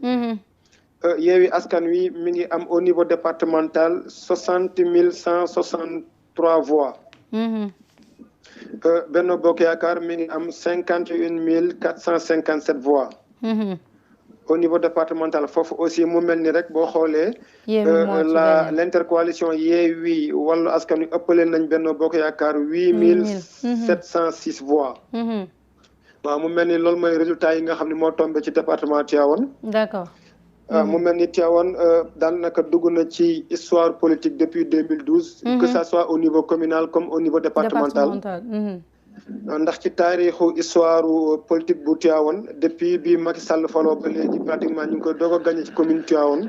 aussi ñu ngi koy doog a gagné ci département Tivaouane. waaw mu mel ni loolu aussi dañ koy inscrire ci histoire politique bu département Tivaouane ak commune Tivaouane à la fois. mu ngoog jaajëfal nañ la bu baax vraiment ci liggéey bu am solo bi nga xamante ni yéen a ngi koy def ngir téléspectateurs yu Mourchid TV yi nga xamante ni nag vraiment ñoom ñi nekk ci terrain bi ñoom ñoo ñu gën a sonn bu ñu toogee fii sonn ñoom du ñu nelaw sax ñi ngi fexe dajale lépp loo xamante ni information la te gis nañu tendance yi nga xam ne moo génnoon démb Tivaouane favorable pour Yewwi daanaka loolu moo confirmé aussi. waaw mu mel ni sax jamono ji ñu ngi jot xibaar comme quoi ñoom ñi ngi jubilé foofu. loolu aussi nag da nga ñuy may ñu féliciter aussi ki nga xam ni moo di Serigne Moustapha Sy. ndax xam nga Tivaouane fiefam la fa la dëkk te itam élection locale yi ñu génn pratiquement ballottage bi pratiquement demoon na ba xaaju guddi laa tàkk muy féete benn boor. yaakaar naa bile yoon su fekkee ni élection yi demee na nii ak ndam li dañu koy ndokkale bu baax féliciter ko surtout ak li nga xam ni moo di part bi mu joué aussi ci intercoalition bi ndax bu ñu fàtte ni pratiquement tout au long de la campagne électorale aussi présence am même bu fekkee ni absente bokkul woon ci caravane yi mais présence ça se faisait très sentir. moo tax vraiment dañ koy féliciter bu baax di féliciter aussi waa Tivaouane comme ni mu ko waxee Abdou Aziz mais dafay wane ni rek tout simplement mooy vent de changement bi nga xam ni moom la ñuy wax Maria un peu partout parce que fi nga xam ni déjà jàpp nañu ni bu yàggul dara yaa ko gañe woon wala sa ñooñ moo ko gañe woon nga ñëw quelque temps après nga ñu gañe la fa matul sax at ñu gañe la fa am na jàngat boo xam ne war nga ko si mën a def surtout waaw est-ce que mooy li ñuy wax démb ni man personnellement bu fekkoon ne am na appel bu may def wala conseil bu may def ci président de la République dama ko naan xoolaatal say alliés parce que dafa am ñi ñuy wax ay alliés de façade ñooñu duñ mën nañoo ànd ak yow mais duñ la jox dara te bu fekkee ni da ngay politique aussi am loo bëgg dafa laaj tout le temps ngay réviser aussi sa entourage ñan la ak fan trajectoire bi fan la ñu jógee fan la ñu yegg si ak ñan ñoo gën a dynamique boo ko defee rek dina doo du bëri li ngay juum ci calcul mais boo ko deful nag certainement di nga jël ay mesures yoo xam ne baaxul te bu ñu xoolee bu baax déjà ci entre élection locale yi ak élection législative yi bari na ay balbutiements yu am ci biir mouvance présidentielle bi rawatina ci Benno Bokk Yaakaar ba am sax ñi doon dégg ñu naan ay sorties dafa am déjà déggoon nañ fi ñi nga xam ni c'était des frustrés demoon créer seeni liste parallèle ci élection locale yi wax ni ci législative yi duñu mayee dara finalement unité am na entente am na est-ce que nekkoon na lu dëggu bëri na ay mbir yoo xam ne war nañ ko mën a interroger pour mën a expliquer lan moo mën a indi déroute bi nga xam ne Benno Bokk Yaakaar am na ko surtout ci diwaan yi nga xam ne dafa fa tegoon loxo parce que Tivaouane diwaan la boo xam ne comme ni mu ko waxee depuis 2012 moo ci tegoon loxo lan moo mën a expliquer en 6 mois mu mën a basculer ci beneen côté bi laaj na xalaat ça veut dire que am na loo xamante ni tey faw ñoom tamit ñu xoolaat ko xool seen i taxawaay ak it seen nekkin gis nañ ni Tivaouane moom comme ni mu ko waxee loolu moo fa mas a am Benno 2012 ba tey moom la ñuy gis mais tendance yi comme li Thiam di wax vent de changement bi nga xamante ni askan wi imposé nañu ko régime présidentiel bi waaw moo tax buñ ne élection expression volonté populaire la donc laaj na kon expression bi ñu décortiquer ko lan la ñu exprimer li ñu exprimer est-ce que dafay confirmer que li ngay def mu ngi leen di neex wala daf lay wane li nga leen def neexu leen donc li ñu war a jàngat kon en quelque sorte Tivaouane bu ñu basé woo ci résultats yi mooy que Tivaouane moom wane na ni lii nga xam ne moom la régime bi di def moom àndu ci ba mu jeex loolu bu ko état bi déggee noonu dina xoolaat taxawaayam bu ko déggeewul noonu nag jàpp ci beneen ligne boo xam ne du ligne bu baax bi mën na continuer di fa tenter gagner dara waaye mën na ñàkk chance dootu fa gagner dara d'autant plus que Tivaouane ni ko ci am waxee léegi bi ñuy jëm ci élection yi pourtant ténor dañoo booloo woon et malgré bi ñu tasee gagné nañ commune bi mais tey ñu booloo daal di perdre loolu qu'est-ce que ça veut dire bi ci des mooy la question de l'homosexualité bokkoon na ci thématique yi nga xam ne gënoon nañ ko traité ci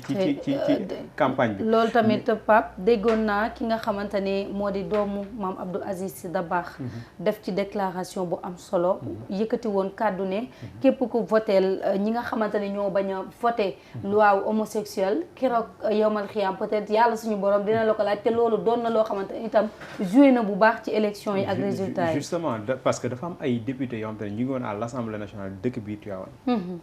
tey boo jëlee lu ci mel ne ay miiru ñi ngi mu nekkoon président groupe parlementaire bu Benno Bokk Yaakaar moom ci département boobu la bokk boo jëlee kii di Yaya Diallo foofu la bokk ça dafa am ay députés yoo xam ni dañoo dëkk biir Tivaouane waroon mën a porter ce combat parce que combat bi ànd sàmm jikko yi kat génne nañu ay rapport wane ni ñoom xalif généraux yi fi nekk yëpp signé nañu ànd ak ñoom ci combat bi donc ñoom dañu waroon porter combat bi seeni xalif généraux porter mais ñoom bu ñu nekkee foofu bloqué ko ba affaire bi egsiwul sax au plénière donc loolu dafay wane ni ñoom volonté bi xalif yi am ñoom volonté inverse la ñu am moo tax maillon boobu dafa nekk loo xamante ne pion bu ñu appuyé waloon ci biir campagne loolu mën na am moo leen porter préjudice boo xoolee Touba même cas de figure le Touba dañ ko perdre donc foyer religieux yi ñoom dañ ko perdre foyer religieux ak tamit xam nga ñuy wax foyer religieux yi mais rek du rek foyer religieux yi parce que boo jëlee aussi diwaan bu si mel ni Mékhé nga xam ni déjà escarcelle Benno Bokk Yaakaar la nekkoon ay communes yu ci mel ni commune bu Ndande ak commune yu bari yoo xam ni déjà parce que zone boobu noonu yëpp mun nañu wax ni ba booy dugg Kébémer mun nañu wax ni fiefu Benno Bokk Yaakaar la woon mais aujourd'hui boo jëlee génnee ci élection législative yi Benno Bokk Yaakaar daf ko ñàkk mooy waral ni Pape explication bi muy wax si surtout concernant la question du LGBTisme nekk na ci lu déterminant parce que boo xoolee Tivaouane député yi ñu proposé woon justement ay meeru ñi ngi la ñu reconduire woon te moom déjà ci li nga xam ni moo di rapport bu ànd sàmm jikko yi déjà moom lañ doon gën a incriminer parce que en tant que président du groupe parlementaire moom moo rejeté woon projet de loi boobu donc mu lay wan ni quelque part voilà contexte bi si boppam moom moo sanctionné Benno Bokk Yaakaar loolu daf ci am solo donc il faut que ñu bàyyi xel ni donc li mu wax ni volonté populaire boobu il faut ñu koy jàngat xool peuple bi lan la exprimer bu ñu fiyewu rek ci ay chiffres xam nga gagné naa wala gagné wu ma c'est pas le plus important mais ki gagné li tax mu gagné lan la ñuy xaar ci moom ki perdre li ko ñàkk loolu lan la loolu c'est important boo gagné ba pare mooy dañ laa sas luñ la sas mooy une mission boobu noonu naka nga koy accomplir loolu c'est très important moom mooy li ñu doon wax léegi ci enjeu yi nga xam moom moo ñuy xaar ci assemblée nationale donc on veut des députés yoo xam te ne ay députés yu créer la rupture la yàgg nañ koo wax mais loolu il faut que ñu matérialiser parce que bu ñu ko matérialiser wul dañoo trahiraat encore le peuple sénégalais te loolu nag peuple sénégalais bi mënu leen ko baal parce que dañoo toll ci ère boo xam ni lépp lu nit di def yaa ngi koy def ci sa néeg nit ñi di ko yëg ci biti donc il faut que nit ñi conscient que ni on les a à l'œil képp ku dem assemblée nationale ñu ngi xaar ban taxawaay nga fay am et je crois que ni xëccoo bi pour dem fa li waroon nekk seen priorité mooy bu ma fa demee matal li ñu fay xaare mais pas jouir ci ay privilèges il faut que ñu bàyyi privilèges yi te nekk ci mission ku nekk ci mission privilège yu compté wul ci yow moo tax waa Yewwi Askan Wi dama doon dégg seen benn discours su fekkee ni noonu lañ ko gëmee c'est important parce que boo gisee seen titulaires yi ñoo doon campagne et pourtant ñoom du ñu dem assemblée loolu leeroon na leen du ñu dem mais li ñu bëggoon wane moom mooy poste yi c'était pas le plus important le plus important c'était d'avoir la majorité pour rééquilibrer le fonctionnement de l'Assemblée nationale et nag bu ñu ko waxee bu ñu ko waxul Assemblée nationale bii passé moom dafa nekkoon Assemblée nationale boo xam ne dëppoowul ak li Sénégalais yi bëgg Sénégalais yi lu ñu bëgg mooy ay députés yu am éthique te notion d'éthique dafa commencer di manquer députés yi il faut mu am surtout respect parce que ñàkk respect weesuwul ñu leen di wane ñuy saagante wala di dóorante wala di waxante kàddu yu ñaaw yoo xamante ni boo ko gisee du honorer la personne. justement mooy question d'éthique bi parce que am na loo xamante ne yow jomb nga ko génne sa làmmiñ mais bu ko nit jombul génne si làmmiñam mooy amul éthique am na loo xamante ne jomb nga koo def parce que yaa ngi xalaat lii est-ce que war nañ ma caa fekk parce que gis nga gor bu dul jomb ñu fekk ma ci nangam loolu neex defal mais am na ñoo xamante ne jomb nañoo génn yenn kàddu yi jomb nañoo def yenn jëf yi parce que bëgguñu ku leen ca fekk parce que am na loo xamante ne bu fekkee ku la ca fekk nga rus xamal ni lii waroo ko woon def mais say doom di la seetaan ngay xeex digg assemblée nationale bien que ni des fois on peut comprendre que confrontation mën na am confrontation boo xam ne mën na yéegal les nerfs parce que ñun ñëpp dinañu toog foo xam ne d'accord ci ay idées mais nit différence bi mu am ak mala mooy le fait que mu mën a contrôler ba nga xam si yonent bi waxoon ne lay sa shadidu bi suran innama sadidu allazi yamliku nafsahu inda al-ghadab. dana gis nga nit njàmbaar nekkul ci boo meree rek nga précipité wu pour réagir. mu ne njàmbaar mu ngi ci boo meree nga mën a contrôler sa bopp. mais ñoom te ne formation bi leen war a defal mooy contrôle de soi. moo tax gis nga war na député yi dafa am beneen li ma wax mise à jour. dafa laaj balaa ñuy dugg à l'Assemblée nationale au mois de septembre. ñu si bëri war nañ leen mise à jour. parce que itam xëcc bi neex na de dem jëli neex na de. mais est-ce que am nga niveau boo xam ne tu deviens une personnalité. parce qu'on parle de personnalité. yow sa personne compteetul mais ban personnalité nga incarné ba war a mën a représenter le peuple sénégalais. parce que c'est à ton image qu'on calcule le peuple sénégalais. su fekkee ni wax nañ ni yow tu es correct. on considère que le peuple est correct. Mais si tu es incorrect, parce que tu es le représentant du peuple, et le représentant du peuple, si tu es incorrect, ça signifierait que le peuple est incorrect. Est-ce que tu as deru peuple bi wala yow ya wara sétal deru peuple bi. Lolu c'est important, ñom war nañ ci bayyi xel. War nañu bayyi xel aussi mission bi leen di xaar parce que itam bëri na yu fi tiitaloon askan bi. Xam nga ñuy wax ci dund bi. Dund bi war nañ ko rééquilibrer, mën na nekk. Mën na nekk. nañ ko rééquilibrer. ñu ngi leen di xaar ci la question de l'insécurité dafa am accalmie mais c'est pas fini. agression yi jeexul. vol d'enfants yi jeexul. viol yeeg yi nga xam ne mooy am jeexul donc ñu ngi leen di xaar ci ces dossiers là ñu fexe nan lañ ci indee benn solution boo xam te ne dina permettre sénégalais ñu mën a tëdd nelaw. mais sénégalais yi kenn tëddadul ba nelaw parce que booy tëj di nga tëj sa kër sécuriser ko ut gardien def lu nekk te terewul fa lañ lay fekk. nit ñi da ngay dox sax vol à l'arraché yi gis nañ ko ba tey. li nga xam ne mooy stupéfiant yi. mais drogue yeeg kii déggoo fi ay député yoo xam ni ci assemblée la gën a jolle. loolu war nañ ci leeral sénégalais yi war nañoo fexe ba alcool beeg jàmbaay yi nga xam ne moom mooy yàq suñu doom yi. d'autant plus que frontières yi nee nañu c'est bien sécurisé. donc il faut loolu il y a beaucoup de questions yoo xam te ne bu ñu jàpp ne ay questions électorales rek la. il y a des questions yoo xam ne ça interpelle directement la vie des sénégalais mais il y a les enjeux yi nga xam ne ñoom war nañ cee bàyyi xel mooy enjeu sécuritaire sous région bi. parce que des fois nag gis nga seen campagne yëpp déglu nañ leen. mais c'est comme si on est dans un point boo xam ni la sous-région ne nous concerne pas. alors que li xew ci sous-région bi. si on comprend pas les enjeux pour anticiper sur ça. loolu mën naa raam te bu raamee du ñàkk dina jëm. donc loolu il faut que ñoom ñu comprendre ko tey gis nañ li am diggante Guinée ak ay Mali ay gis nañ retournement de situation yi fi am à chaque fois mais retournement de situation yooyu lan mooy source bi gis nañ Côte d'Ivoire ay retours yi fi amaat. gis nañu Burkina Faso li fi amaat mais loolu lan mooy cause bi. cause boobu am fa ñun comment la ñuy faire pour anticiper de façon diplomatique et politique pour anticiper sur les choses avant d'arriver à un niveau militaire. mais il y a des choses yoo xam ni ñoom s'ils ne comprennent pas les enjeux nekk bi ñu nekk assemblée d'autant plus que assemblée dafa am ay députés à la CEDEAO. assemblée bu fekkee ni ñoom comprendre ces enjeux là gis nga représentation bi ñuy defal foofu amul sens. donc il faut que ñoom ñu defal leen mise à jour préparer leen. moo tax aussi nag quelque part opposition bi war a xam ni. demul. ni ñu koy waxatee sax demul avec gratitude ci benn tâche boo xam ni du ci am benn responsabilité parce que justement chantier yi ngay wax ni yëpp on attend justement des réponses te en plus si temps bu gàtt parce que xam nga diggante 2022 ak 2024 dafa gàtt presque mën nañu wax ni 15 mois la actuellement donc si biir 15 mois comment est-ce que tu peux faire des résultats yoo xam ni mën na tax peuple bi wax ni finalement on se retrouve bien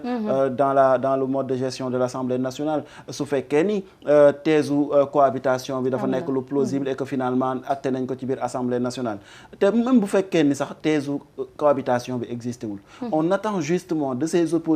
opposants yi nga xam ni ñoom ñoo war a dem à l'Assemblée nationale parce que ñële moom wan nañu seen xar kanam ba pare gis nañ ko ci hémicycle bi weesu mais ñi nga xam ni tey ñoo fa war a dugg bees xar kanam bi nga xam ne moom la ñu war a wane ak chantier yi nga xam ne moom la leen sénégalais yi dénk ak ñu am majorité ak ñu ñàkk majorité war nañ ko mën a xeex ba ñëpp teg seen bët ni wax dëgg yàlla contrat de confiance bi rompruñ ko foofu la ñuy xaaree un député parce que tamit yàgg nañ di ko fi gis ñoo xam ni si seen biir campagne dañu naan su ma demee assemblée nationale dinaa leen xeexal nangam su ma demee assemblée nationale dinaa leen fa taxawal nangam ma jël Mody Niang dellu si waat moom Mody Niang sama dëkk Mody Niang waaw salaamaaleykum maaleykum salaam nuyu nañ la bu baax ñu ngi ziare na ngeen def. naka waa Richard Toll. waa Richard Toll ñu ngi si jàmm. alhamdulilah ani tendance yi foofu lan la ñu mën a jàpp. waaw mën nañu leen jox li dellu ci wàllu département Dagana. par commune xam naa dañuy jël rek li nga xam ni moom mooy 3 premiers yi. waaw mooy gën a gaaw sax. waaw xam naa dama xamul ndax da ngeen di soxla chiffres yi wala essentiel bi rek total bi. waaw total bi c'est plus important. waaw total bi presque mën nañu jàpp ni Benno Bokk Yaakaar moo raafale commune yëpp. 11 communes yi fi nekk Bokhol Dagana. Jama Gaaya Niit. Mbaan Ndombo Richard Toll. Ronk Ross Béthio ak Ross Sénégal. total bi yëpp ñoom am nañ fi 38 voix 951. waaw bu dee Yewwi Askan Wi. moom it am na 20 101 voix. bu dee Wallu ñoom it am nañu 1999 voix. waaw loolu mooy li nga xam ne kii am nañu nag chiffre yi nga xam ne mooy commune Ñandaan. waaw Benno Bokk Yaakaar. am na fa 2230 voix. Wallu am na fa 339 voix. Yewwi Askan Wi am na fa 117 voix. Les serviteurs am nañ fa 6 voix. Bokk Gis-Gis am nañ fa 5 voix. Aar am nañ fa 3 voix. Naataange am nañ fa 3 voix. kon ñu jàpp ni commune Ñandaan Benno Bokk Yaakaar moo ko gagné. waaw jotuñu nag am yi nga xam ne moo concerné département Podor bi yëpp. mais yu commune Ñandaan bi rek la ñu am. ma ngoog waaw loolu daal mooy tendance yi nga xam ne moom la ñu am ci ñu mën a joxe fii ci ay chiffres. waaw. jaajëfal nañ la bu baax Mody Niang vraiment gis nañu liggéey bu am solo bi nga xam ne am ngeen. ñu ngi leen di masawu coono bu baax a baax. coono gi yéen lañ koy delloo yéen ñi nga xamante ni boobu ba tey yéen a ngi topp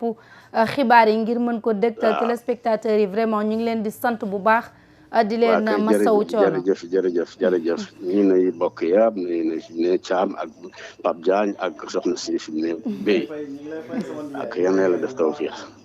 incha allah jërëjëf sànq rek ñu ngi doon wax ci tendance yi comme li xew ci côté boobu daanaka dafay confirmer wu rek ci li nga xam ne moom lañ doon wax sànq. waaw dafay confirmer wu ci li ñu doon wax sànq waaye tamit daf ñuy delloowaat rek si profilu député bi parce que nekkatul rek question de vote ak élection dafa nekk aussi question d'une assemblée de rupture d'une assemblée boo xam ni dafay pencher aussi lépp loo xam ni situation la buy concerner le sénégalais war bañ a nekk ci assemblée boo xam ni dafay day xaar rek ñuy parachuter ay projet de loi wala ñuy parachuter ay normes internationales yi ñu war a implémenter au niveau national donc défi bi foofu la nekk enjeu bi aussi foofu la nekk am ay députés yoo xam ne dañuy nekk au service exclusif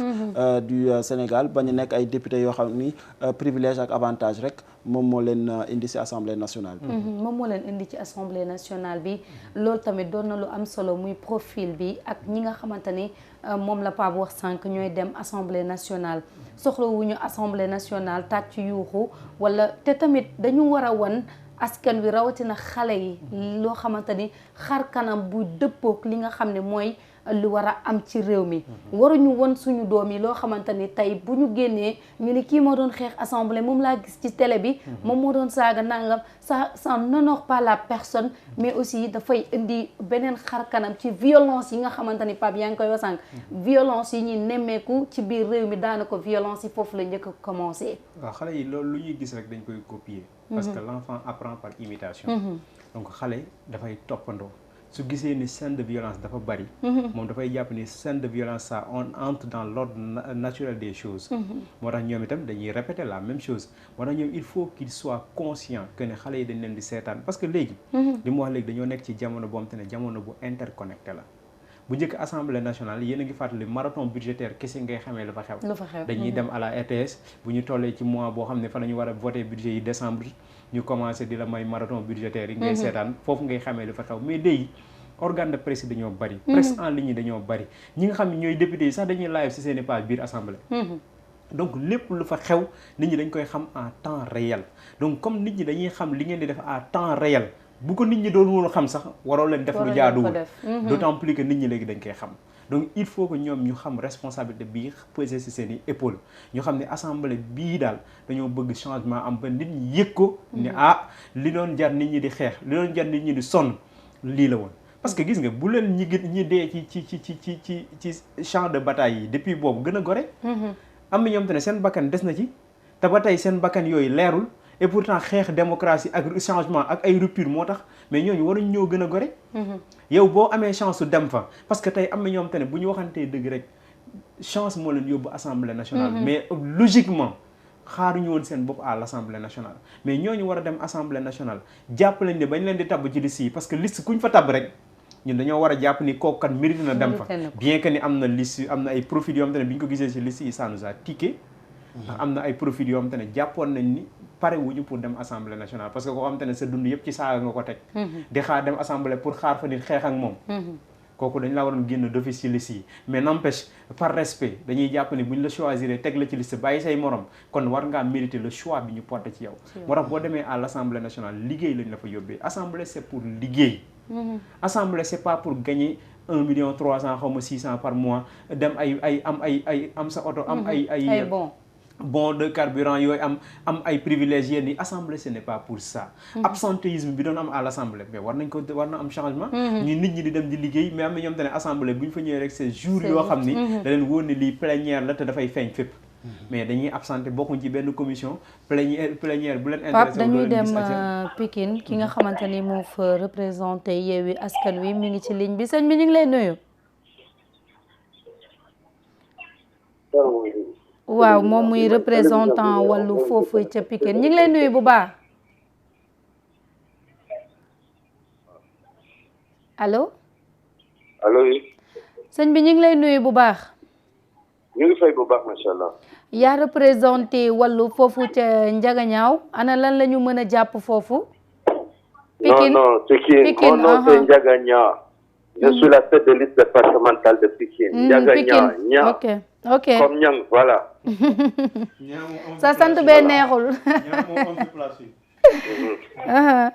ana lan la ñu mën a jàpp foofu. waaw. allo. oui allo. waaw ana yan kàddu ngay yëkkati jëm ci résultat yi nga xamante ni nemmeeku nañ ko foofu. waaw résultat yi moom liñ ci mën a wax rek mooy la coalition bi nga xam ne moom laa jiite muy coalition Wallu. bokk ci coalition intercoalition bi nga xam ne moom moo Yewwi ñoom ñoo ko bokk. ma nekk tête de liste bi avec 2 candidats à la députation de Wallu. Et 3 candidats à la députation de Yewwi. bi ñu defee élection bi ba dem ba ci guddi gi bi ñu demee ci suñu quartier général def li nga xamee ne mooy les totaux. man nañu wax ne daal coalition intercoalition Yewwi Wallu gagné na élection yi fii ci Pikine avec près de 90 000 voix. loolu daal mën nañ ko wax. ana ban impression nga am par rapport ak résultat yu am solo yooyu nga xam ne am ngeen ko foofu. bon liñ ci am comme sentiment rek mooy d'abord dañuy sant yàlla lu jëkk gannaaw bu ñu sant yàlla itam sant suñu waajur waaye sant kan yi nga xamee ne ñoo nekk ci département de Pikine te ñoom ñoo xalaat ne war nañu mën a changer li nga xam ne moo nekk assemblée nationale changer député yi nga xam ne ñoom ñoo fa nekk ndax dégg nañ lu bari lu nga xam ne nekku leen ci député toogaluñ fa seen intérêt toogaluñ fa lenn lu nga xam ne si leneen i jëriñ ba tey jii ñu jël seen choix def ko ci ñun ñii ba plébiscité suñu liste ba niñ ko plébiscité mooy 12 communes yëpp dañ ko gagné. et classes yi nga xamee ne moom mooy symboliser les bureaux de vote foofu yëpp dañu ko gagné encore. donc mu leer na ne vraiment mën nañu wax ne daal dañu massacré li nga xam ne mooy Benno Bokk Yaakaar. mu nga kon am na liggéey bu am solo boo xamante ni mu ngi leen di xaar ak askan wi nga xam ni jox nañ leen seen voix nar a xaar changement. waaw liggéey bi yomb na liggéeyu parlementaire du lu jafe. du lu jafe c'est-à-dire que li ci nekk rek mooy na nga koy liggéeyee rek askan wi liñ ñu wax mooy bëggatuñu député yu nga xam ne da nga leen di dégg ay faux visa ñi nga xam ne faux billet la ñu nekk. bëgguñu député yu nga xam ne da ngay dem seen kër di fa gis ay 1 milliard de francs ñu ko fay denc. xaalis boobu buñ ko fa jëlee xamoo lan moo fa def ci xaalis ak ñooñu li ñu manipuler ci xaalis. mais aussi itam li ñu bëgg ci député mooy. député bu nga xam ne seen njëriñu askan wi tax ñuy voté. et non pas njëriñu président de la république wala njëriñu gouvernement. c'est très important leen imposer ay politique publique yu nga xam ne day noot askan wi. dégg nga loolu moom rek mooy rôle assemblée parce que rôle de représentation la rôle de législation mais surtout rôle de contrôle donc loolu taxul lu nekkul lu jafe. Thiam daam question boo ko bëgg laaj. waaw monsieur le maire xanaa li ma la bëggoon laaj mooy rek gis nañu ni pratiquement résultat yi nekk na lu am solo ci diwaanu Pikine ginnaaw raay boobu nga xam ne foofu nga féete aussi ñu gis ni résultat la yoo xam ni mi ngi am 6 mois après élection locale yi ak li nga xam ni waa wàllu Sénégal ñu ko doon tuddee hold up est-ce que mun nañu wax ni revanche la wala tout simplement dafa am retournement de situation. waaw hold up bi moom defe naa ne constaté nañ que depuis ci élection locale yi parce que c'est la coalition Wallu qui avait gagné te coalition Wallu bi mu gagné ñoom nag def nañ seen i njuuj njaaj ba ëlbati victoire bi ba akkimoo ko waaye yàlla leeral na ko tey jii leeral na ko lu leer a leer tey jii bu nga xam ne kenn mënu ko nattable ci daanaka lu nekk dëgg lu nekk yoon kon nag mën nañu wax ne gawma dinañu wax ay revanche ak yooyu yëpp dégg nga waaye daal lenn rek nañ mën a xam mooy yàlla daal àtte na ñoom ci élection bi nga xamee ne mooy élection législative yi mu ngoog yàlla àtte na bonne chance ñu ngi lay jaajëfal. jërëjëf merci beaucoup. jaajëfal nañ la bu baax yàlla àtte na ci ay mbiram Pape comme liñ doon wax sax daanaka moom la confirmé muy li nga xam ni moom la leen askan wi di xaaree jëm ci coppi xar kanamu assemblée nationale ak tamit yenn cas yi nga xam ne ñu ngi koy tudd ci yenn député yi yoo xamante ni honoré wul la personne mais honoré wul aussi suñu réew. waaw xam nga Pikine sax je pense que ça peut être le déclencheur de l'intercoalition. parce que bu ngeen fàttaliku Pikine waa wàllu ñoom ñoo fa gagné woon. d'après ñoom li ñu waxoon ci résultat yi ak Cheikh Dieng. yaa ngi gis ni dañ ni sax dañoo foqati résultat yi ci seen loxo. mais ci jamono jooju la coalition Yewwi Askan Wi dafa demoon appuyer leen. pour que ñu xeexandoo ensemble pour Pikine dellu si ci loxo waa wàllu Sénégal mais mujjul dellu si wàllu Sénégal je crois que ni foofu sax ci la ñu inspiré woo pour war a mën a xalaat intercoalition bi bu ñu ko mettre en place dina leen may doole parce que itam dañoo xool ni fu ci nekk am na ko fa ëpp doole te élection législative comme raw gàddu la par type de scrutin yi war nañ ko xoolaat xam nga raw gàddu dafa doy waar benn voix bu la ko rawee mooy pare nga ci donc comme raw gàddu la ñoom ñu trouver stratégie de contournement boole seen doole pour mën a raw moo tax Pikine comme li mu wax lii dafa wane selon moom que ni confirmation la ci li amoon ci local yi volonté askanu Pikine moom mooy joxoon waa wàllu Sénégal la victoire léegi nag wàllu Sénégal bu ñu boolee doole bi ñu amoon foofu ak li leen waa Yewwi Askan bi apporté parce que ni mu ko waxee seen liste 5 députés la les 2 sont de wàllu les 3 sont de Yewwi donc 5 yooyu bu ñu boolee seen doole moo leen jox résultat bi nga xam ne am nañ ko fa Pikine dafa nekk bastion boomte ne bu am doole la ci Ndakaaru ku ko gagné am nga doole bu baax a baax parce que à part Dakar bi am 7 députés Pikine bokk na ci ñi fi ëpp les députés 5 la ñu am donc 5 yooyu noonu ñoom bu ñu ko gagné ñu dem Kolda jëli Alsane Sabali Alsane nuyu nañ la ñu leen di fay naka waa Kolda ñëpp a ngi ci jàmm alhamdulilah ana lan la ñu mën a jàpp foofu ci résultat yi nga xam ni jot ngeen ko waaw ci wàllu Kolda fii commune bi ñaari coalition yi daal boobu yu yàmb na bu mel ni Yewwi Askan Wi moo gagné comme fii ci commune de Kolda moo fi gagné ndax mu ngi am 8533 8533 waaw moom la am fii Benno Bokk Yaakaar mu ngi am 6721 6700 6721 moom la Benno Bokk Yaakaar am foofu waaw li jëm ci wàllu leader Benno Bokk Yaakaar ñoom ñëpp seen centre de vote dañ leen fa du moom métti mooy métti ñoom leader yi doon voté foofu yëpp seen centre dañ leen fa gagné ñoom ñëpp mel ni Mamboy Diaw mel ni Moussa Baldé ak Abdoulaye Bibi Baldé ex-maire bi ñoom ñëpp dañ leen dugal ci seen i centre kon mën nañu jàpp Yewwi Askan Wi daanaka moo nekk ca bopp bi foofu ca Kolda foofu fii ci commune de Kolda commune de Kolda moom moo fi nekk ci kanam daal d'accord Alassane ñu ngi lay nuyu waaw surtout lu jëm ci wàllu département bi nag ndax déjà dégg nañu ni démb ci guddi rek muy Abdoulaye Bibi Baldé ak ñoomin Mamboy Diaw def nañu conférence de presse di wax ni naam ñàkk nañu commune bi waaye département bi dafa mel ni ñoom ñoo ci teg loxo ndax li nga xam ni PV yi wane na ko surtout ci commission de recensement vote yi day dëggal lu ni mel foofu ci Kolda. waaw daanaka ci liggéey boobu laa nekkoon ndax maa ngi woon ak secrétaire préfet bi. mais moom it tamit jotagul résultat yi parce que bu mu laajee préfet bi dafa ne mën na ko koo joxe d'abord. léegi ci loolu laa nekkoon ni ñu ma demee matin naa jaar bureau comme ça mu jëm ko liggéey. incha allah PV yi. kon daal fi mu toll nii mun nañoo wax ni dara wérul ci xibaar yooyu. dara wéragul d'abord. jërëjëf. jaajëfal nañ la bu baax Alassane rafetlu liggéey bu am solo bi nga xam ne yaa ngi ñu koy defal foofule ca Kolda gis nga Kolda commune Yewwi moo ko gagné sànq ñi ngi wax ci génn di joxe ay résultats yoo xamante ni daanaka ñi nga xam ne ñoom la ñu teg ngir ñu saytu ko ñoom sax génneewaguñu seen ay PV. mu ngoog moo tax ñuy wax ni lu ne nañ ko bàyyi ak ki ko moom. xam nga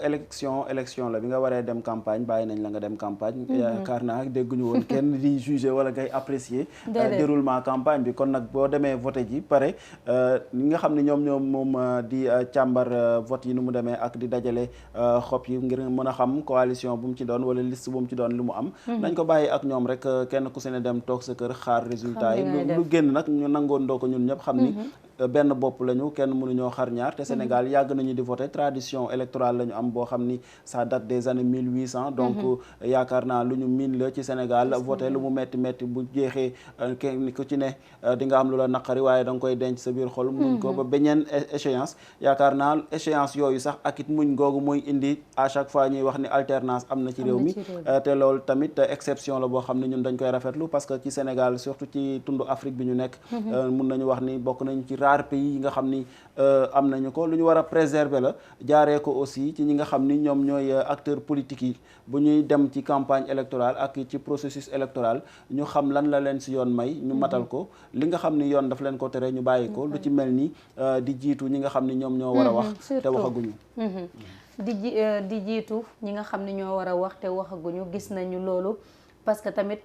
bu ñu ko defee dafay indi jafe-jafe waaye tamit day indi jaxasoo ci xelu askan wi looloo tax d'habitude du ñuy faral di joxe résultat yoo xamante ni wóoraguñu wala suñu ay correspondant tamit amaguñ ci lu leer gis nañu li nga xam ne moo xew Kolda ñoom peut-être def nañ seen point de presse ñoom ñoo xam ay la yéwén lan moo tax ñu joxe yooyu les chiffres mais d'après ñi nga xamante ni ñoo ñu toogal foofu gis nañ ni dara leeragul ci mbir mi. waaw parce que Maria bul fàtte ni ils l'ont pas fait de façon boo xam ne xamuñu lu ñuy def de. ils l'ont fait de façon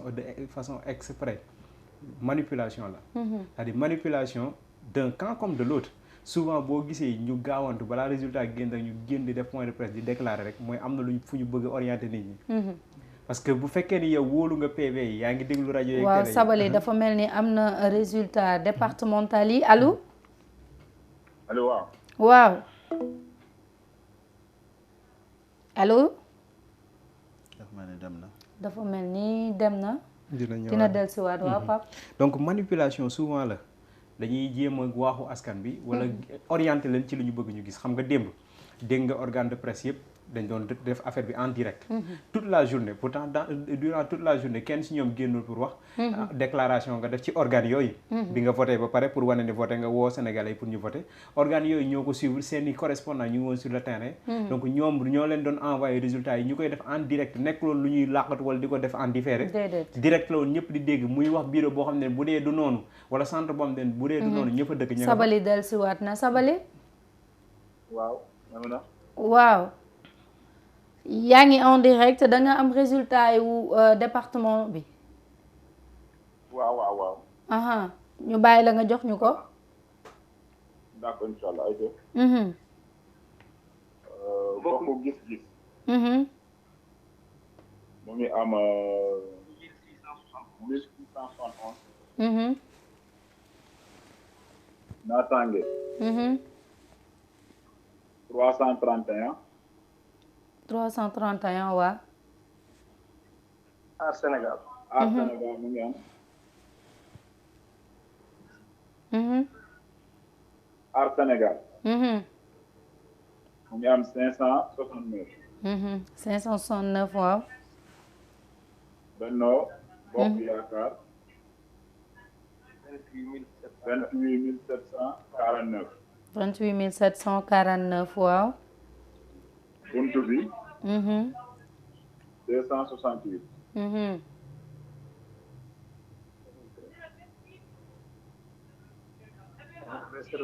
allo waaw ñu ngi lay déglu les serviteurs waaw 378 378 waaw wàllu Sénégal 1617 1617 waaw Yewwi Askan Wi 19321 waaw 19321 donc mun nañu wax ni foofu ci département bi Benno Bokk Yaakaar moo ko gagné. waaw waaw. d'accord jaajëfal nañ la bu baax a baax. ñu ngi leen di jaajëfal. Pape gis nañu résultat yi. gis ni aussi Benno daanaka teg na foofu loxo. waaw foofu ci département bu Kolda. xam nga département bu Kolda li mu la waxoon commune toujours commune. ak village environnant yi yenn communes yi nekk ci ginnaaw dafay am ay différences yu fay am parce que ñi nga xam ñoom ñoo nekk ci biir commune bi mu nekk zone urbaine ñoom la plupart du ñu bokk entendement que ñi nga xam ñoom ñoo nekk ci yeneen communes yu féetee ci village yi parce que peut-être am na benn écart d'information boo xam ne moom moo fay am Kolda boo demee biir Kolda yooyu mën na fa gagner moo tax démb man il faut ñu def très attention parce que communes yi dañoo bari pour benn département donc mën nga am communes yi mais commune yooyu nga am mën na la bañ a may nga gagné département bi loolu moom moo feeñ Louga loolu moom moo feeñaat fii nii Kolda donc bu fekkee ni da ngaa jiitu itam ci commune bi nga xam ne moom mooy centre bi loolu itam du tax nga jàpp ni yaa ko gagné léegi nag comme boo gagné département bi am nga score boo fa am keneen gagné beneen département am na score bu mu fa am loolu dafa am beneen rôle bu mu am ci scrutin bi parce que liste nationale bi cumul score département yi moo lay jox proportion bi ngay am fële donc loolu moom mooy permettre aussi ñaata député ngay am ci liste nationale bi nombre de député bi nga mën a am ci liste nationale boo ko boolee département yi nga gagné ak nombre de député yu mu joxe loolu mooy mën a tax nga ni majorité wala amoo majorité moo tax teel a déclaré ni dama am majorité bu confortable wala teel a déclaré ni damay cohabiter wala teel a déclaré ni cohabitation du fi am dafa mel ni loolu genre manipulation lay doon mais nañu bàyyi comité électoraux yi bu ñu defee seen liggéey dinañ ko remonter bu ñu ko remonter gis nga préfecture yi ñu ngi valider balaa ñuy continuer processus bi bu amee recours foofu lañ koy defee recours boobu bu jàllul dañuy demaat yéegaat ci beneen instance defaat fa ay recours mais nañu xam ne daal li nga xam ne moom la préfecture yi di génne pour le moment loolu mooy résultat provisoire te résultat provisoire yooyu itam tekkiwul ni résultat yooyu moom mooy résultat définitif yooyu itam mën nañ ko attaquer indi ay preuves ak les PV preuves yi itam mën na ko changer waat donc moo tax élection c'est un processus boo xam ni képp ku njëkk a génn di wax c'est parce que da ngaa bëgg orienter nit ñi ci li nga bëgg ñu gëm ko mais nit ñi dañ leen war a bàyyi ak seen teeyu bakkan voté nañu ñun li ñuy def ñun du ñu joxe ay résultats yu définitifs ñun li ñuy def mooy woo correspondant mu liiral ñu la fa nekk donc loolu doyoon na pour le moment bu ñu ko defee nag ñoom am nañ seen i mandataires yoo xam te ne ñoo nekkoon ci bureau yi mandataires yi dem dañ leen remonter seen i PV loolu doy na leen ñoom ñu def seen i calcul à part bu ñu paree ñi nga xam ñoom la ñuy chargé ñu recenser les votes ñoom dinañ génne seen i résultats provisoires ñu teg seen i PV si c'est conforme tant mieux si ce n'est pas conforme ñu def seen recours su fekkee ne nag d'accord nañ ci loolu wala d'accord nañ ci ñu remonter ci beneen niveau ba keroog ñuy am résultat définitif yi man je crois que loolu mooy indi stabilité mais su fekkee ku ne yaa ngi xëcc ci sa boor di wax ni yaa gagné ku nekk war a mën a génne say PV ku nekk war a mën a génne say résultats say chiffres ñu ngi yóbbu réew mi ci tension bi nga xam ne c'était évitable et je crois que loolu la ñu war a bañ mooy dugal nit réew mi ci ay tension parce que jafe-jafe yi ñu jot a dund ci soxlawuñ ko sax nag ci jamono ji vraiment dañuy dem régie ñu dégtal ñu jubilé bi nga xamante ne am na fële ca Tivaouane ñoom ñi nga xamante ne nag dañoo gagné waral ñu génn ci mbedd mi wane seenu mbégte dañuy dem régie ñu dégtal ñu élément bi ñu del siwaat ci plateau bi.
mu ngoog ñoo ko gisandoo jubilé bi nga xamante ni am na fële ca Tivaouane ñeel résultat yi nga xamante ni fësagum na ci am.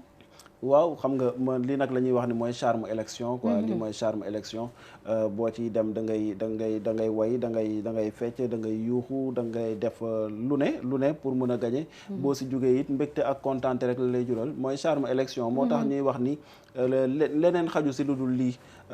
ci diwaanu Tivaouane bi nga xam ni foofu la amee nag xam nga sànq rek ñu ngi koy wax déjà te boo dégloo musique bi xam ni njukkal la bu ñuy rendre ki nga xam ni moo di Serigne Moustapha Sy waaye tamit il a le mérite parce que si diwaanu Tivaouane moo fa représenté coalition Yewwi Askan Wi travail bi metti woon na pénible na parce que Tivaouane aussi ci escarcelle Benno Bokk Yaakaar la nekkoon depuis 2012 tey ji Yewwi Askan Wi teg na si loxo de loolu yaakaar naa mérite la waaye tamit encore une fois di ko féliciter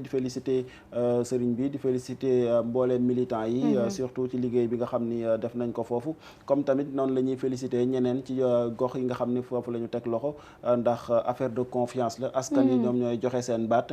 ki ñu wóolu lañ koy jox ci diwaanu Tivaouane wóolu nañu Yewwi Askan Wi jox nañ ko donc félicitations. wóolu nañu Yewwi Askan Wi jox ko muy kaddu yi gis nañu tamit lu kóolute googu nga xam ne askan wi am na ko ci ñoom Pape. waaw Tivaouane dafa particulière d'ailleurs maa ngi jot des félicitations de la secrétaire de Abdou Ndende di ko ziar moo dem bu baax a baax madame Diène mu ngi félicité waa Tivaouane par rapport ak percée bi nga xam ne def nañ ko et c'est élégant à Tivaouane nga gis ni ñoom ñi nga xam ne ñoo nekk Benno Bokk Yaakaar le fait que perdre nañu accepté ko loolu aussi c'est élégant parce que loolu la ñuy xaar ci askanu Sénégal bu ñu ko defee fépp jàmm na fa mu am waaye Yewwi fu ñu perdre nañ d'accord ne dañoo perdre su fekkee ni résultat yi leer na waa Wallu fu ñu perdre leer na ñu nangu ni perdre nañu waa Benno fu ñu perdre nangu ni perdre nañu loolu suñ ko defee jàmm mën na am bu ku nekk nangulee sa morom li mu gagné mu nangul la li nga gagné jàmm dina am mais bu ci manipulation ak jéem a foqati victoire u jàmbur je crois que ni loolu nag moom mooy indi coow li te victoire bu fi mënti am benn coalition moom ko victoire peuple bi la parce que peuple bi ñoo voté ñoo exprimer seen volonté Tivaouane nag dafa nekk cas boo xam te ne cas bu particulier la donc moo tax peut-être ñoom jàpp nañ ni ndam li masala daf ci nekkoon élément waaye ki ko gagné moom mooy Serigne Moustapha Sy moo tax njukkal bi moom lañ ko delloo d'ailleurs yaayu Massata ci biir campagne bi je l'ai interview xam naa après naa la jox élément bi ci biir campagne bi je l'ai interview mais moom lim ñu wan moom mooy Massata depuis bi mu nekkee xale dañ koo jël séddu ko Serigne Moustapha may ko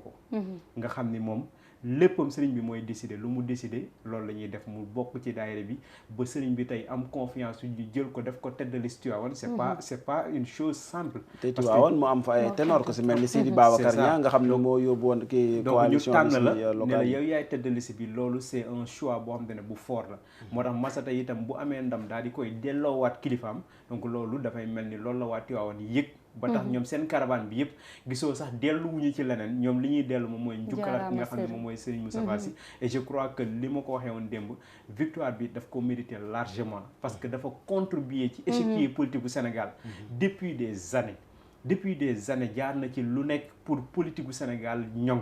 mu daan appuyer ay nit ku mu appuyer ba nga am résultat trahir ko ba tey dégg ngeen ko ci sargal bi mu wax ni moom moo engagé parti pour bokk ci élection yi dootul yóbbante moom mooy demal boppam moo tax mu nekk ci leaderu conférence des leaders bu Yewwi Askan Wi gis nañu ci local yi investir na njabootam ak lu mu am na résultat yu ci am na ay yenn njabootam yoo xam te ne nekk nañu ay maire ñii ay conseil ñii ay président conseil départementaux ba conseil départemental bi njëkk a judd ci Kër Massar njabootam moo ko jiite loolu c'est important mais biñu ci jógee ci législative mu continuer dans cette dynamique def li mu am ba tête de liste nationale Yewwi Askan Wi moo ko témoigné ci buntu këram confirmé ko ca Bignona donc moom bu résultat bi amaatee biir Tivaouane nga xam ne fa la waa Yewwi tànnoon pour commencer fa officiellement seen campagne donc defe naa ni mérité na ko et loolu nag dañ ko ci sargal di ko ci ñaanal mu nekk loo xam te ne jig na ko waaye je crois bien que ni ku demoon xar xolam di nga xam ni résultat bi importé wu ko defar réew mi ak defar nit ñi moom moo ko gën a importé et c'est le plus important moo tax ñuy sonn ci boobu ba tey di wax di député yi dañu xam ni victoire bi c'est peu